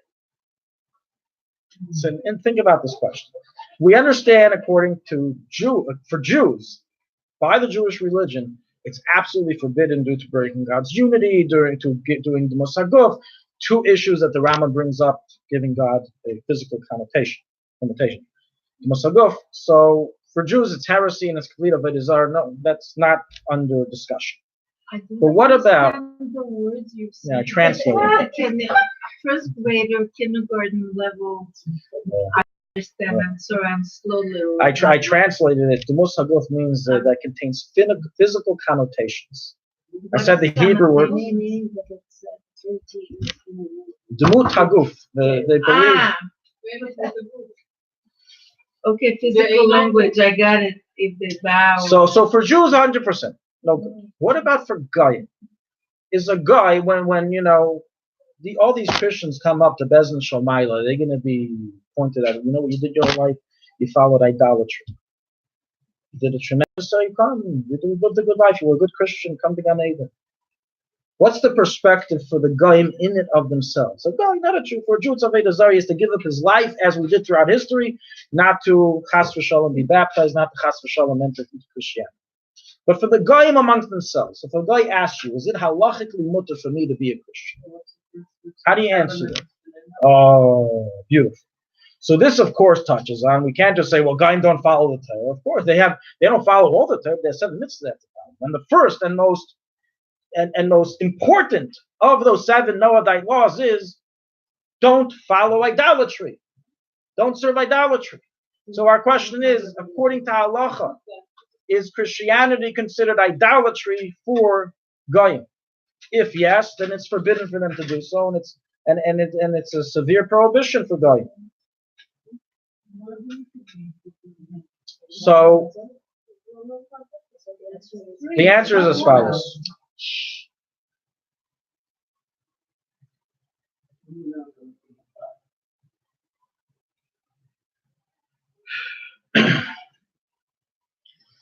We have on this subject a major debate amongst the poskim.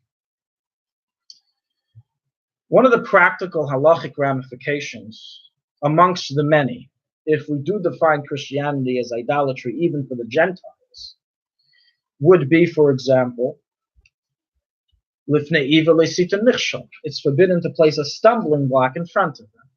So I would be prohibited from causing them to do anything that promotes their religion. I can't sell them a Kratzmacht tree. I can't bush. I wouldn't be able to do business with them if in this business it would require each one of us taking a swear upon our deity, which would mean that the Christian would swear upon Yoshka's name, because I'm causing him then to do idolatry. If is biblical. You can't cause even a Gentile to transgress one of the 7 Nohadite laws. That's a biblical prohibition. It's interesting. It's a biblical prohibition to cause a Gentile to transgress one of the 7 Nohadite laws. That's why you can't give a goyevim and a chai. It's a biblical prohibition to sell a goyevim and a chai. Wow.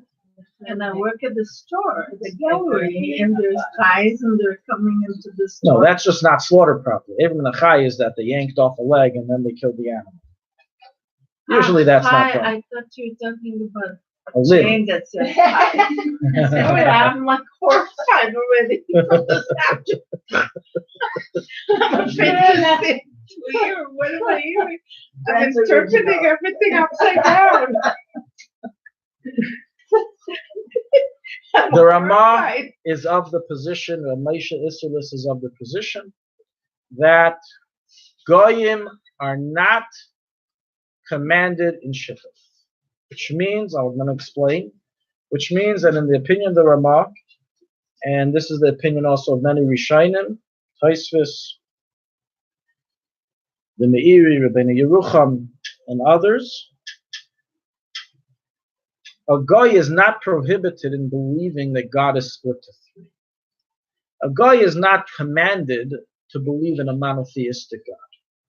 A Goy is allowed to believe in God and say that God shares. He's a very wealthy God. He shares with everyone.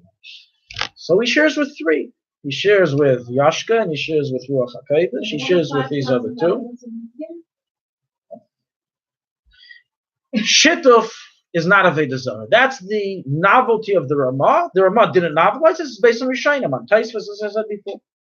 And of this position hold many, many poskim that for Christians, Christianity is not idolatry. For Goyim, Hinduism is idolatry. Buddhism is idolatry. Believing in any of the Greek mythologies is pure idolatry, according to them, according to Allah, to them. Transgresses seven Nohadite laws. But for Christians, it doesn't. Christianity does not transgress the seven Nohadite laws. That's one approach. The other approach, which is taken by the Neidah Yehuda, Yecheskel Landau, and other Paiskim, other Achreinim, that Christianity is considered idolatry even for Christians, even for God, not just for Jews. So we have here a major debate, and as I said before, this debate has halachic ramifications. That's why it was brought up in Shulchan Aruch. You can join a business with a Gentile, a Christian, who will then swear on the name of his God, if doing so is considered lifnei or not. And the main halacha is like the opinion and Rishonim, which is like the Ramah, that it's not considered Avoda Zara. It's a very interesting understanding. Christianity is like in the middle. It's not monotheism, it's Avoda Zara for a Jew, but it's not pure Avoda Zara, it's not pure idolatry, and therefore for a guy it's okay. So if a Gentile asks you, is it okay for me to be a Christian? Or does that transgress one of the seven Nohadite laws? He said, listen, it's a bunch of baloney, but nonetheless, if you go like the majority of our poskim, then it's okay. But if you mach like the Neidah Yehuda, then you can't. So you'll have to ask his poskim what to do. Right? Depends how you pass it. But according to the majority of approaches, it's not a problem. He's allowed to remain a Christian, and he's doing nothing wrong by believing in the false tenets of the religion. We're going to go into now a maimer of the Rebbe, where the Rebbe expands all of this and explains it, of the difference between Shituf and Avoda Zara. What is really the difference between idolatry and what Christianity is doing? What's the uniqueness of the Jewish people in our monotheistic belief? So that's what we're heading right now. This is from a maimer of Parshas Toldos. It was said in the year 1957. 1956.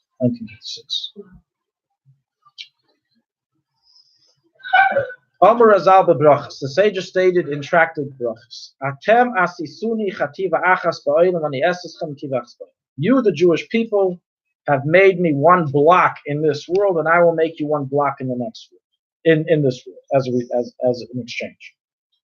Atem asisuni chativa achas. You have made me one block. Shema Yisrael, Hashem Echad. You believe in one God, monotheism. And in return, in exchange, I will make you into one nation, into the single, most unique nation. You are one nation on earth, the most unique nation on earth. By you saying Hashem Echad, I will say Goyech. So the Gemara here in Brachas is basically saying that Hashem is praising the idea that we believe in one God, and in return, in exchange of that, He will turn us into the most unique nation on earth. The Tzarech Lavin, it needs to be understood. Mahu Hashevach.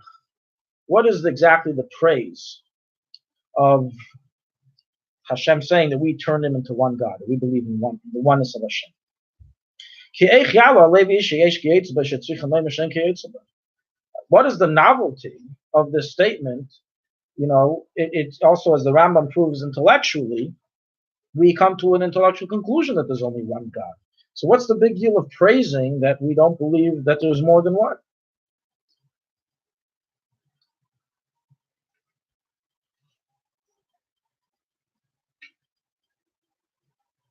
So the Rebbe here begins explaining the following. The mitzvah of Shema Yisrael, what's the mitzvah of Shema Yisrael Shem Elokeinu Shem Echad?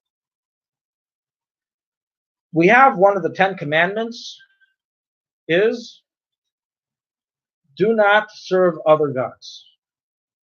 So the idea of not serving another God is already written as a negative command as part of the 10 commandments.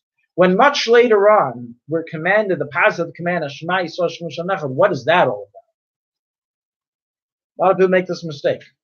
Is the mitzvah of Shema Yisrael, we say it every day, the basic Jewish prayer we say it before passing away, Shema Yisrael Shem Echad, what is that? What does it mean? What's the command there?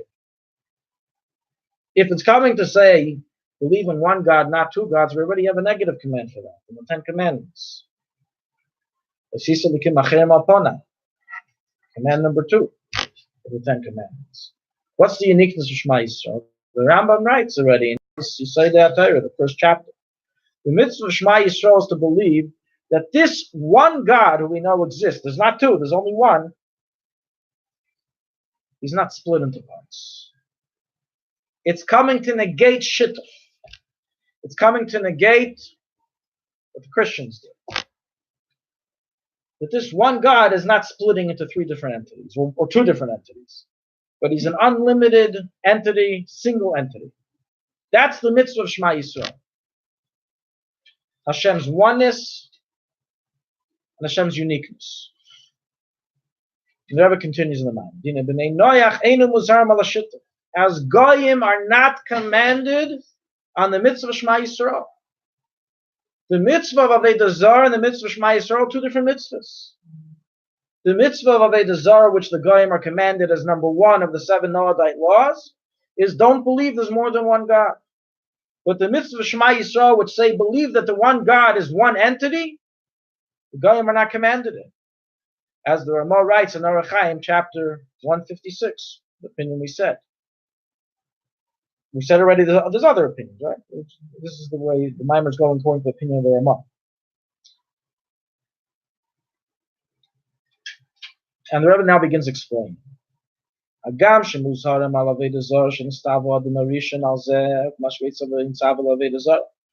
we know that all people of the world, Jew, Gentile alike, are commanded as the first command since the time of Adam Rishon not to serve idolatry, on the idea of the Trinity, on joining to God, they weren't commanded. Only the Jewish people were commanded on this. The difference between idolatry and what we're calling shittuf, which is not idolatry, is as follows. And here the Rebbe really points out the idea, which we have not yet stated. It says like this. Avoda Zara hu dekari le'lekad le'likad. Yine Ramal kol goyim Hashem al shamayim kveda shemay mishuram v'nisva al kein rak al shamayim kveda v'al nevram tachtein shvedim are it's a hashpala legabe hashkiach aleim v'az Hashem asaretz of they come up to Shema.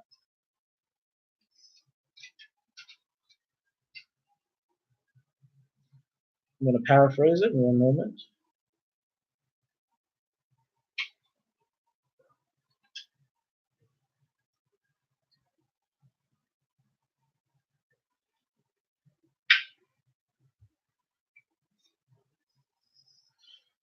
Rebbe explains something very interesting in the definition of what idolatry is, which we wouldn't have known otherwise. Meaning from the simple understanding.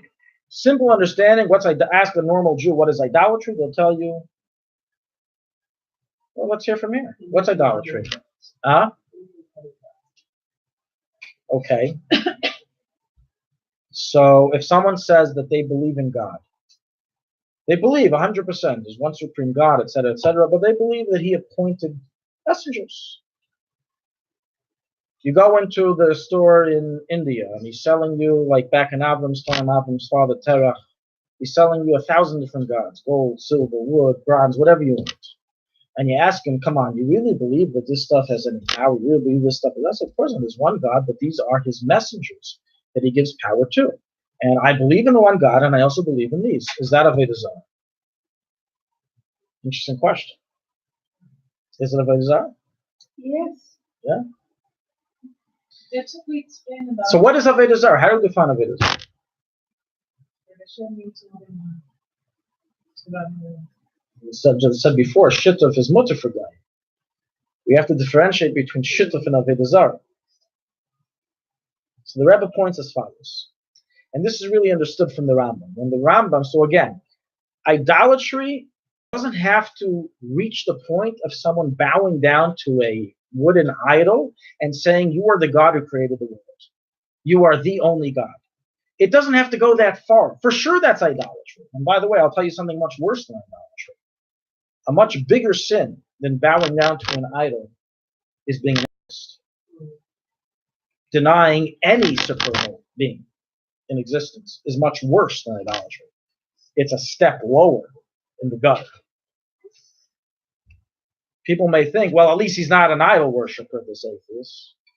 So the good news is that there really are no real atheists, because at the end of conversations, the conversation usually go, well, of course there's something spiritual and supernal out there because we don't understand, but it's not God. Okay, so you have a different name for him, but it's not God. It's all referring to, So there aren't real, but a person who's a real atheist, a real someone who's never really thought through, and he really, at the current stage he's in, he's an atheist, and he doesn't believe in any supernal deity at all. So such a person is on the bottom of the list of the heretics, meaning the top. He's the worst of the worst. At least idol worshippers that at least believe in something spiritual that you can work on, develop them to a deeper and more true understanding. But idolatry, according to halacha, doesn't just have to reach that far that a person bows to an idol and believes the idol created the world. Even if he bows to the idol and he believes God created the world, and he believes that there is one supernal God who's in charge of everything, but he simply believes that there's another entity that has power that could be considered Avoda Zara. What makes it considered Avoda Zara? The Rebbe explains like this. And this is going as the Rambam describes it in Hilchos Avoda Zara in the beginning, chapter 1 halacha. In the beginning, Enesh, in the times of Enesh, the sages of that time said, listen, we all know there's one God. We all know he does everything, in charge of everything. But you know what? We all know how hard the sun works every day, and the moon and the stars. I mean, look at them. Every day, no vacation days. Sun ever take a vacation? Not one time. Sick days? Nothing. Even on rainy days, it's there on time. It's always around. Got to be a little thankful. What is it? Just ignore as if you own the world? A little bit of a karas. So that's how they were able to start to get people to, give thanks to the sun, throw them a cup of water once in a while. Do something to show your gratitude. From there, it eventually reached that they didn't just believe that they should show gratitude to these messengers, but the more gratitude you show, the more goods they'll give you. So the sun, as we know, is in charge of giving heat and warming up the fruits. So the more thanks you give to the sun, the sweeter the apples you'll get that year. And the more thanks to the moon, the more juicier the tomatoes. So it developed to believing that these entities actually have independent power from God.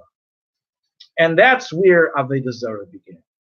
The first stage was a mistake, but not Avoda Zara. They didn't believe that any of these entities had independent power. The second that they believed that these entities now have independent power, that's when it became idolatry. And explains, now here's where the Rebbe sharpens the idea. Idolatry is the moment they say, Avoda Zara is the moment they say, not only that there are other entities that have been given independent power from God, we're agreeing it's from God, but nonetheless, it's not in God's hands anymore. God gave it over to someone else. But they're saying that God has left the world. God is not involved in the world anymore. The world is too low. Would a billionaire work for a garbage company, a garbage dump company? Of course not. Why would a billionaire work for a garbage company? A garbage company. The world is so low, it's shuffle shabashvalim, the lowest of the low. God is the highest of the high. God doesn't need to work with the world. He appoints messengers, and the messengers deal with everything. He has nothing to do with the world. Ozav Hashem es haaretz. that's Avoda Zara according to them. The moment that someone believes that God has left the world to others, even though, let's understand, they're still believing God exists. They're still believing those who are in charge of the world were given their mandate from Hashem. Nonetheless, that is halachic Avoda Zara. That's Avoda Zara. What's shituf? According to those who say shituf is mutter, the Ramah, all the majority of Rishonim and Achreinim, they say that if you believe that God is still involved in the world, even though he's sharing powers, he's delegating this ministry to this and this to this, but he's still involved in the world. He's around, he's taking care, he's watching everything and getting involved, then it's not Avoda Zara, it's shituf. In other words, the idea that Hashem is in charge of every iota, of every detail that happens in this world, is an idea of faith that's unique to Judaism.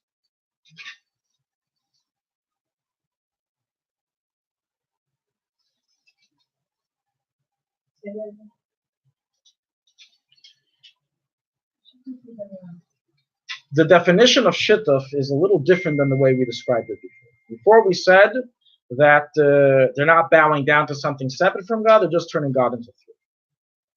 In this mimer, the Rebbe explains that that's not the difference. The difference is that in Avoda Zara, you believe God left the world and placed other people, other entities in charge of it. While shituf is that you believe that God had other people join his administration, but he didn't leave. It's pretty much a difference of how you view the current American administration. You view it as a shituf, or do you view it as an Avoda Zara? How do you view it? Anyone who knows the inner politics understands my joke. It's machlokes. But the Jews are not allowed to believe in shituf.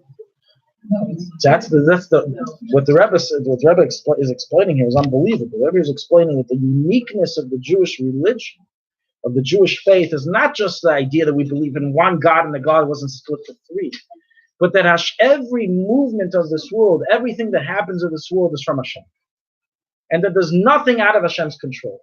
The belief that even one thing is not in God's hands and someone else is in charge of it, someone else has an independent power, that's already shituf. That's already Avoda Zara for a Jew. But Goyim were not required and not obligated to have that level of faith.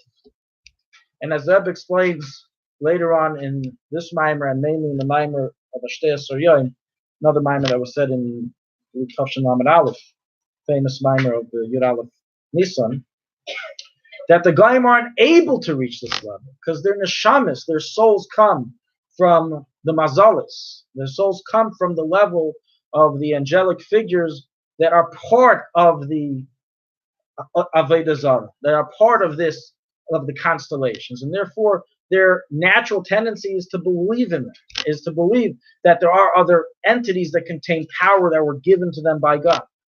However, a Jew whose soul comes from the Eibishter, we're able to believe in the true sovereignty of Hashem over the world, that there's nothing outside that has any rule over the world.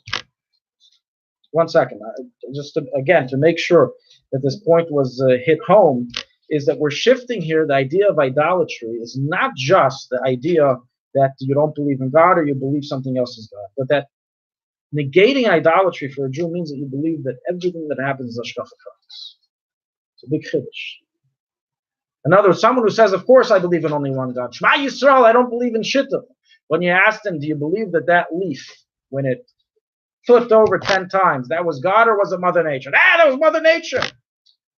In a certain sense, certain level, it's a bit of shituf. It's a little bit of shituf. I agree with you that not all sages were up to date before the Baal Shem Tov's time. But it was like that we said before. Not all sages were up to date, that God didn't have the bodily tendencies in the Rambam's time as well. So that's not a reason to say that it's okay to believe otherwise. Once things have developed, the Baal Shem Tov's Torah has spread to the world. So the Rebbe here is revealing that the inner meaning behind shituf is not just splitting God to three, but you're saying that there's other entities that have control. Okay. אנחנו רואים למען שמך הגדול. וזה אני חושבת למקד בנקודה הזו שרק הוא, ורק ממנו, ורק בעבורו. וכשאנחנו הולכים לקברי צדיקים, אנחנו רואים בזכות בצדיק אנחנו מבקשים ממך הקדוש ברוך הוא. עדיין אנחנו מבקשים הקדוש ברוך הוא. אבל זה לא ישיר. When we go to Kivrei Tzadikim, we, God forbid, never pray to the tzaddik. We always pray in merit of the tzaddik, or that the tzaddik should give in a good word on behalf to God. That's not called shittuf. Shittuf is, as the Christians have a very, they are a good example of what shittuf is. They believe that Yoshka is a source of blessing independently of God. They believe in three. There's three that have the power. You have Congress, you have the presidency, and you have the judicial branch. They all have certain independent powers. That's what Christianity believes. They each have independent powers. That's already for a Jew considered shittim. For a guy, according to most opinions, it's not Avoda Zara because they don't believe Azav Hashem Asaret. They don't believe God left the world. They believe that God's involved in the world. And therefore, it's not considered idolatry for them. But for us, a Jew has to believe in the truth that Lo Yaz Hashem Asaret, that Hashem didn't leave anything outside of him in control. He's in control of everything. I heard once that, I did not, that a boy who understands the Hashkafa Pratit is ready for conversion. Well, it definitely connects with what we're saying. His nefesh elokis has begun to.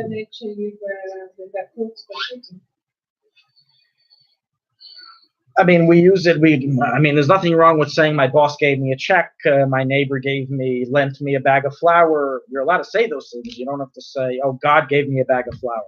Now, that's actually sounding like the Christians already. You can say, my neighbor gave me a bag of flour. Well, you have the evangelicals. They don't want to go into one of their tests if you're faithful is that they go into a situation where they have no money, no one can provide them, only from God himself. So people give them food, God's giving them food. My point is, it doesn't have to be in that language, but at least in the belief, 100%. That's what we said. We have to believe in not the kli of the parnasa, but in the bracha of Hashem. Birchas Hashem hitashe. It's tricky. It's very tricky. And the Rebbe in this mimer, in the mimer of Ashtesa, goes a little bit deeper, one step deeper. Can we go a little deeper? Are we ready? Yeah. We didn't lose anyone in our dive? We're all still. There is no questions right now, right? I'm just waiting. I hope not. No. I hope there's no questions. No questions. No, just declare. So I can jump. It's not just. Step deeper we're going. It's not just that the Goyim have been fooled and believe in a nonsense that these entities that they serve contain powers, while the Jews know the truth that they have absolutely no power. But there is a little trick Hashem created to make it an illusion that they are correct. What does this mean? Hashem made the system work that when a person serves Chas v'Shalom Avoda Zara, Jew or Gentile, they receive more from that Avoda Zara. For example, the Alter Rebbe writes in Tanya, when a person does a sin, he gives nurture, godliness to the klippos. And who's the first then to bank in on that investment, on that new development of klippos? The Jew himself, or the God. In other words, what you put in, you receive back. So the first person to receive blessings of the investment of a likus into the klippos that he caused due to his sin is the Jew. In simple terms, let me make it super simple. Okay? You have a field. In Sfas, you have a beautiful backyard with a number of vegetables. You have your garden, your tomatoes, your potatoes, your cucumbers, your lettuce, and it's not going too well. You heard of this class, you heard this new trick, God forbid, nobody should do this, right? Just saying theoretical. And they said, let's try a few doses of Avoda Zara. We're going to bow down to the moon and ask the moon, please, feed my cucumbers. Hashem set it up in a way that when a person does that, it draws more chayas of kli towards that and can make those cucumbers grow better. So you'll actually get a better garden right now. And this helps us, it's very revolutionary what the Rebbe is saying. But it helps us understand a little bit of why don't think that the Goyim were so stupid. How do you believe that a stone idol can actually do anything? There was some conversation going on here. They were receiving something that they saw. And we don't deny it in Judaism. We don't say that nothing happened with Avoda Zara. Why was there in Rabbi Yochanan's time, Rabbi Yochanan met Menashe, and he told Menashe off. Menashe told him, if you were in my time, you would lift up your cloak and you would run to Avoda Zara. So don't make fun of me. Well, why? Why would anyone run to it? What's the attraction of Avoda Zara? What's the attraction of? Has anyone ever had a taiva to bow down to a nice, a nice tree in Sfas or anywhere else? Do you ever have a taiva you had to do skafi and not bow down?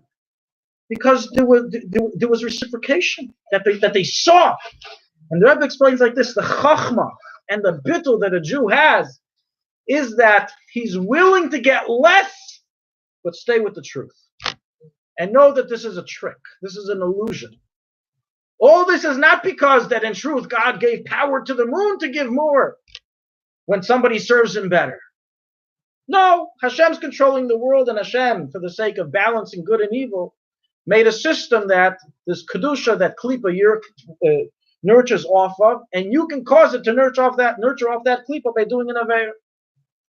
And since you're the one who caused it, you receive first. So a Jew is willing to get a worse vegetable garden, but he stays faithful to Hashem, then get a beautiful garden, but go after the klipas. Ever realize that, they say that non-kosher food, sometimes tastes better? I don't know. They once asked the conservative chief rabbi in Brazil. The chief rabbi in Brazil, conservative movement. So they asked him on television, so do you eat kosher? And he says, if it tastes good, I'll eat it. Usually it doesn't. That's what he said. Maybe it was reform, I don't know. He was one of the two. Huh? It's not just that, it's that we're saying the chiddush here is that there is a certain greater physical benefit on the short run, temporarily, in Avoda Zara and Klipa. And we see that's the battle of life. That's the battle of every sign, of every challenge we have in Avodas Hashem. Is do we give in to an instant gratification? I think we can all agree that giving into this Aveira right now that's challenging me is going to give me right now more than not giving it. I'm getting pleasure from giving into it. I'm not going to get pleasure if I don't give into it. It's all about the long run, the effects. So a Jew has the chachma to choose the emes, to choose the truth, and choose the long-term effect rather than the short-term. So it's the only way to have the hero if there is some. That's also true. I mean, if the Yetzer Hara didn't enjoy any of the sins, that would be a very messed up game. There wouldn't be any challenge.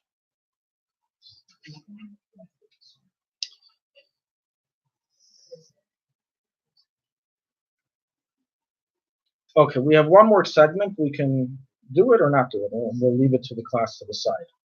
Let your wife decide. Here we go. We have one more segment, which is part of it. A little bit of it I did on anyone who was on our list, the 9th of Tavis, a few days ago. We did regarding the inception of Christianity. Is basically what I wanted to go through is just a little bit of the history of Christianity as brought in the Talmud, and to read one section of the story of Petrus, of the Medrash. You said your last year today, you heard this words. Maybe everybody knows in the last year. The Gemaras we didn't say. What? Right. Okay. Good. So you remember. Okay. So we're gonna do the main thing is the Gemaras, and then we'll say the story in short. So we have in the Talmud, we have in this was censored. What is available, but in the uncensored editions, we have in a few different Masechtas where it discusses Yoshka. We have Maseches Sotah, Maseches Sanhedrin, Maseches Gittin. Maseches Sotah and Gittin, it's not explicit that it's Yoshka, but in the uncensored edition it is, meaning the church may change the name to something else, like the Isa Ish or something else, Isha Gavrahu. But in Sanhedrin, it's straight up, it uses his name, Yud Shin Vav Ayin HaNotzri. That's the wording there in the Gemara in Sanhedrin. So those are our most authentic historical jottings on Yoshka. And there, so let's begin with how he went off the derech. The Gemara in Saita gives us the details of how he went off the derech. He was a student of the Yeshua ben Prachya, and this is also written in Toldos Yoshka, in the Sefer Toldos Yoshka, that he was a student of Yeshua ben Prachya. And he was walking with his teacher, and they went to an inn. Gemara in Saita, the famous Gemara. And Yeshua ben Prachya made a certain statement to which Yoshka interpreted to be referring to a woman and her beauty. So Yoshka said to his teacher, Shulman Brachya, what are you saying? She looks good. She looks horrible. He says, that's what you were thinking about? I wasn't talking about her. I was talking about the beautiful tree. And he took out 400 shayfers and put them in chayrim. That's what it says. Him and his students. 400 what? Shayfers. Horns. Trumpets. Shofarim.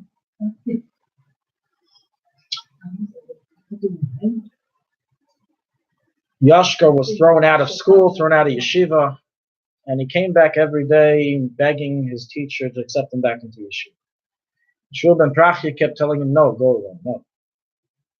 And then one time he finally decided, okay, he's been asking so many times, I guess he's sincere, I'll take him back in, but he was in the middle of Shema, and Shema, you don't need to run. So he motioned him like this, the Gemara says. Yoshka understood that to mean, no, it's a done deal.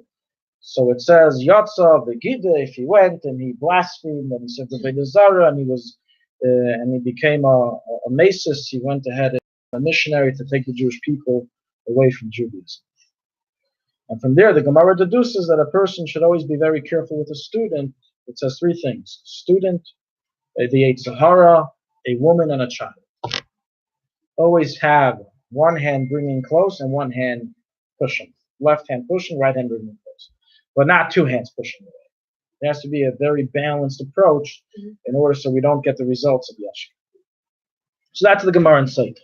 The Gemara in Sanhedrin speaks about his death. It says over there,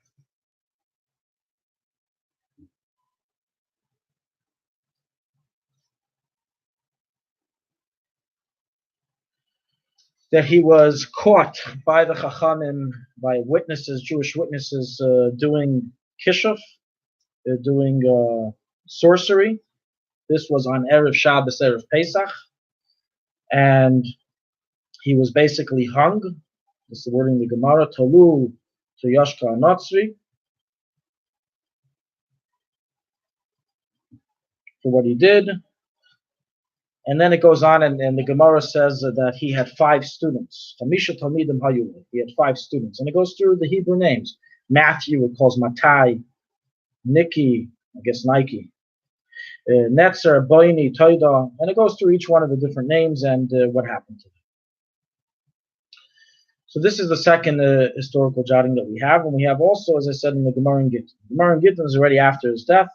We've said this to Gemara before, where it mentions how Onkelos was searching for the true religion. He was, like anyone who's searching for a new religion or job, does an interview on the people who are involved. So he had a little different style of doing interviews. He went to dead people. He went ahead and brought up his grandfather Titus, and he began asking him questions. What he says, should I convert? Should I not convert? And Titus told him, don't convert. It's not worth it. It's too many mitzvahs. If you want to become a leader and a king, fight the Jewish people. Hashem makes them kings. He then went and he brought up Bilam, and Bilam also had some not nice things to say. And then he went and he brought up Yoshka. And he asked Yoshka, what do you say, Yoshka? Should I convert or should I not convert? How are the Jewish people holding in heaven? And Yoshka said that the Jewish people are the apple of God's eyes. He loves them. Basically telling him it's a good thing. And the Gemara then concludes, we see here that even Pleisha Yisrael, even those who are the level of Yoshka, Pesha Yisrael, the rebels of Jewry, how even they still remain with a Yiddish touch, a Jewish touch, even after their death. And he was asked, what is your punishment? He says he gets roasted in hot feces daily. Oh, Not a good ending for Yoshka. But that was his. Okay, so the last point is, we'll just mention it short, and you can look up all the further details. We discussed a few times the history of that, how in truth the Chachamim implanted two leaders of the disciples, two of the leading disciples of Yoshka were actually secret spies of the sages, of the Chachamim, who were sent there in order to swerve Christianity away from Judaism. And this whole story is recorded in short, in Rashi and Avoda Zara in the uncensored edition. There Rashi says how Yochanan, Palus, Paul, and Petrus, which is Shimon Peter, are Jews, and they were, the Chachamim were looking for a way to separate Christianity from Judaism, as we know initially. Christianity, as we know of it today, wasn't Yoshka's idea. Yoshka started off the breakaway movement. He was the start of the breakaway movement. He was the Lahavdil, the Solomon Schechter of the conservative movement. But nowhere where the conservative movement is today did Solomon Schechter intend in 1907. And the same applies regarding Christianity. Yoshka did terrible things, but it wasn't his theology the way it went right now. Those were his students who propagated that. And so the twist here is that the Chachamim implanted them for that exact reason. As so long as Judaism looked so similar to Christianity, meaning Christianity had very similar religious practices as Judaism, was very confusing for Jews. Jews would think it's just another form of Judaism, and it would be very attractive to Jews, and they would join them. That's one reason. Another reason is because they were attacking, they were persecuting Jews. So they needed someone in the inside to, number one, tell them to stop persecuting the Jewish people. And number two, to make it look nothing alike Judaism, dissect it of every Jewish, resemblance. And that's exactly what they did. Rashi explains, the Gemara in Avoda Zara says that the Sfarim of the Goyim were written by us, by Jewish people. What does that mean? So Rashi says, all those books, Matthew, Luke, all the books of the Apostle, the New Testament, and all that stuff.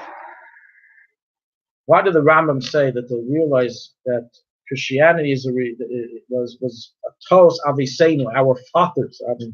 Our fathers swayed them away because it was our father. It was from us. The Chachamim implanted people within Christianity, within the students of Yoshka, to be able to uproot it from all Jewish connotation, in order so it will not be attracted to the Jewish people. And this is exactly what happened. That is our history of the start of Christianity. If anyone hasn't yet done so, great reading material to read Toldus Yoshka. It's not very long. It's about 5-6 pages. You can get an English version, I'm sure. Yagatu Matsasa, look and you'll find it, just like I did. And it's great reading material, reading the whole story. In very short, the Jewish version of the history of Yoshka is that he was born as a mamzer. His mother had an affair with a Gentile, and that's how he was born. And he was in yeshiva. He wasn't just some rebel. He was in Rebbe Akiva. He was in yeshiva of Yeshua ben Brachia, and he was a student of Rebbe Akiva. Tanoim. And Rebbe Akiva saw him one day walking without a yarmulke. Rebbe Akiva was sitting with two other Tanoim, and they saw him without a yarmulke. And one of them said, a person walking without a head covering, it must be his mother. It must be his mother was an Ashes Ish. She was a married woman that had an affair. The other one said it must be her mother was a Nida, was impure at the time of the conception. And the Akiva says it's both. She was both married and a Nida at the time of the conception. So they brought little Yoshka over. He was a little child. They brought him over, and he says, "Tell me where you're from. Who's your parents?" And he says, after his mom had an affair, she moved to Nazareth. That's what Toldus Yoshka writes. This sefer, again, I'll mention, Rashi references to look in the sefer. So it's not, while it sounds like folklore, this is in Jewish literature, this is accepted as, there's different versions. We don't know who wrote it. Nobody knows who wrote it. It also could have been written, most likely, this was the story that everybody knew, and a few people wrote it down, and so we have a few discrepancies in how it was written in the versions. But it's pretty much all going in the same direction. All these details I said are unanimous in all the versions, as far as I know. And so what happened was that Rabbi Akiva, after discovering the address, paid his mom a visit in Nazareth, and told his mom, "I want you to tell me exactly what happened." And she did. She told him the truth, that it was some guy she had an affair with in Bethlehem, in Beis Lechem. And so when Akiva found this out, he went and he gave what was common in those days. A mamzer had a special haircut, so people know he's a mamzer. So people know in terms of marriages and everything. Mamzer is supposed to get a special name, called Kadur, whatever, it's halachas and law. Bottom line is that Yoshka felt a little off with this weird haircut suddenly that he got. He was very angry, and he went to confront his mom. And he told his mom, "Tell me everything. I want to hear everything. What's going on? How was I born?" And his mom still, he said, "You can read the details yourself." Kind of gory and graphic. But he forced his mom to spill the beans, and after she did so, it says he went ahead and he murdered his father, his biological father. And then he started his own journey. He was one of these free thinkers. And it's very interesting to read this history because we see this happening again and again. We hear so many Jewish figures. Joshua was a Jew, let's not forget, okay? We have today many Jewish figures who begin coming up with their own ideas of Judaism. And I can give you a few examples. You had, you have, of course, Reform, Conservative. You have now also Open Orthodox. You have now, you had Zalman Reconstructionist is Zalman Schechter. All these people, they think that they're greater chachamim than the chacham. They come and they believe that they found the true treasure. They found something new, and the end result of all these people were the same thing: Moshiach Umadiach Klal Yisrael from the true religion. I have 3 questions. Oh yeah. He has from children. I know he has from children. But they say that he used to come outside after the brain of the trunk. Who's this? Oh, yeah. He was Okay, so anyway, so just conclude. I'm going to take questions in a moment. I want to conclude the shiur, and then we'll take questions. Okay. So let's get some. Let's just conclude the shiur. We'll take questions afterwards. These big rabbis, if he was such a schmucker. At the beginning, he wasn't. He learned the Shema Mefurish. He wasn't. He was a good kid. He was a good boy in yeshiva. After he murdered his father? Before. Most yeshiva bachar murdered.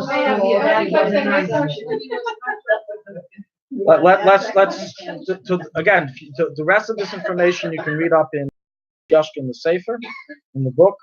And I gave you guys most of the details. The end of the details I already said before, that because of this threat, they then implanted Yoshka's uncle, which was Shimon Peter.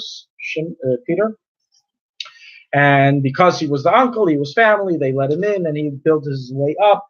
And in the Jewish version of the history is that he went ahead and he was given the Shema Mefurish by the Chachamim, and he used it to make miracles. So they saw he had. And one day he told them that he prophesied that Yoshka, after Yoshka was killed, he prophesied that Yoshka came to him and told him that to stop bothering the Jewish people, leave them alone. So they left him alone. And then he said, Yoshka told us we don't have to do any mitzvahs anymore. So they stopped doing all the mitzvahs. They got rid of all the 613. And then he said, and Yoshka told us we shouldn't be living in Israel. We should be living in Italy. So they moved to Italy. And they just went on and on and on. And he gave them over all their books and all the theologies, and they bought it all from him. And that's why Sheker and Chiluah, they say new, not their forefathers. Our forefathers are the ones that gave them this, in order to distance them away. Basically, to cater it to the guy. And it should be away from Jews. This is not good for Jews. But based on everything we explained, what really was happening? And this is what I wanted to recap and mention this last point because it's part of the puzzle. Yaakov Avinu wants to reveal the case. The case can come achishena in a way that we bring it sooner, in a way that it comes at the set time. The ita at the set time, it has to come naturally through the natural way of the world. When we look at the development of the world coming towards a greater belief in Hashem, and the one end we could see Christianity, there's a great setback towards that. The majority of the greatest adherent religion is believing in Avoda Zara. But based on the words of the Rambam, and as we now explained it in depth, for them it's not Avoda Zara. Not only is it bringing them to familiarity with the concept of a Messiah and of commands and of Torah and of God, and just they got the details wrong in the middle, but furthermore, for them it's not even idolatry. For them, what they're doing is allowed. It's a step up from Avoda Zara. They've left Avoda Zara, but they haven't yet come up to the truth, which will only happen when Moshiach comes. But Avoda Zara they have left. So think about that. If you put together Islam and Christianity, you have half the world's population. Half the world's population has left Avoda Zara. Furthermore, when you then put that together with the fact that the Chacham are the one that set it up, that they set up shluchim who would go and infiltrate the ranks in order to cater it towards the Gentiles. That's really what they did. They said, don't make Christianity about Jews. In Yoshka's time, it was about Jews. They didn't let Goyim in. It was like a Jewish club. If you were a guy, you weren't allowed in. Christianity was a Jewish club in the beginning. They said, no, let the Jews have their own religion. We got to cater to the guy. We need to have a bigger market. And that's exactly what they did. What, in essence, was this leading to? Remove the world from Greek mythology, remove the world from complete Avoda Zara, and help them grow up step until we will merit Bias Moshiach Tzidkenu, and the truth will be inherited to the entire world. Okay, now we'll take questions. Okay. So I'll say the 3 points that I have a question and I'd like to answer. The first thing that came to my mind that I had really hard time understanding is that when Jewish people were asked by Goyim to bow to the cross of this, and they said, no, we rather die b'kiddush Hashem, I interpreted to my understanding that this is Avoda Zara. And this is why they were willing to die and not to bow to the cross. The second thing is that when you say shutfut, so Hashem has Moshe Rabbeinu, Hashem has the Melubavitch Rebbe, Hashem has the Obadiah Yosef. They're shlichim of Hashem, I think, and isn't that a shutfut? They're not the God, but they are helpers of Hashem, I think. And number 3 is we have Jewish kids named Yoshua. So we're not allowed to say it when we're thinking about Christianity, but it's okay to give birth to a baby and name it. So this is my 3 points. So this is my 3 points to the rabbi. Answer to the first question, as we explained. Everything we discussed of that shitta for a guy is permitted is only for a Gentile. Christianity, according to the approach of the Ramah, majority of the Rishonim that we mentioned, is not Avoda Zara, is not idolatry for a Gentile, but for a Jew it is, and therefore a Jew must give up his life. And what Jews did throughout history, we must do as well today, chas v'shalom, if we're ever challenged with that. We made very clear, Christianity is Avoda Zara for a Jew, and that's why we went through all the different laws that are kept today regarding Christians, whether it be of wine, whether it be of not entering a church, and whether it be giving up your life, 100%. But for a guy, if a Christian goes over to some Gentile in an indigenous island with Indians that still believe in Zeus, or whatever other idols they believe in, and tells them, believe in Yoshka or we'll kill you, and they ask us, do I have to give up my life not to believe in Yoshka? We say, no, it's much better if you believe in Yoshka. At least you bring it down from 30,000 to 3. For them, it's not Avoda Zara. For them, it's not idolatry. That's point. Point 2, you asked regarding Shittuf, right. So you asked regarding the Rebbes. So as we explained regarding Muhammad, there's a difference in believing that someone receives messages from God, that someone is working for God to bring his message to the world, reveal his message to the world, which is part of the fundamentals of Judaism, of prophecy, and to believe that this messenger, that Moshe Rabbeinu himself, he's in charge of bringing rain. Hashem doesn't bring rain to the world. Moshe Rabbeinu brings rain. He's in charge of giving, he has the power of people having children. All the brachas that came through the Rebbe are blessings from Hashem. he's able to get it to channel through God, but it's all from God. There is no independent.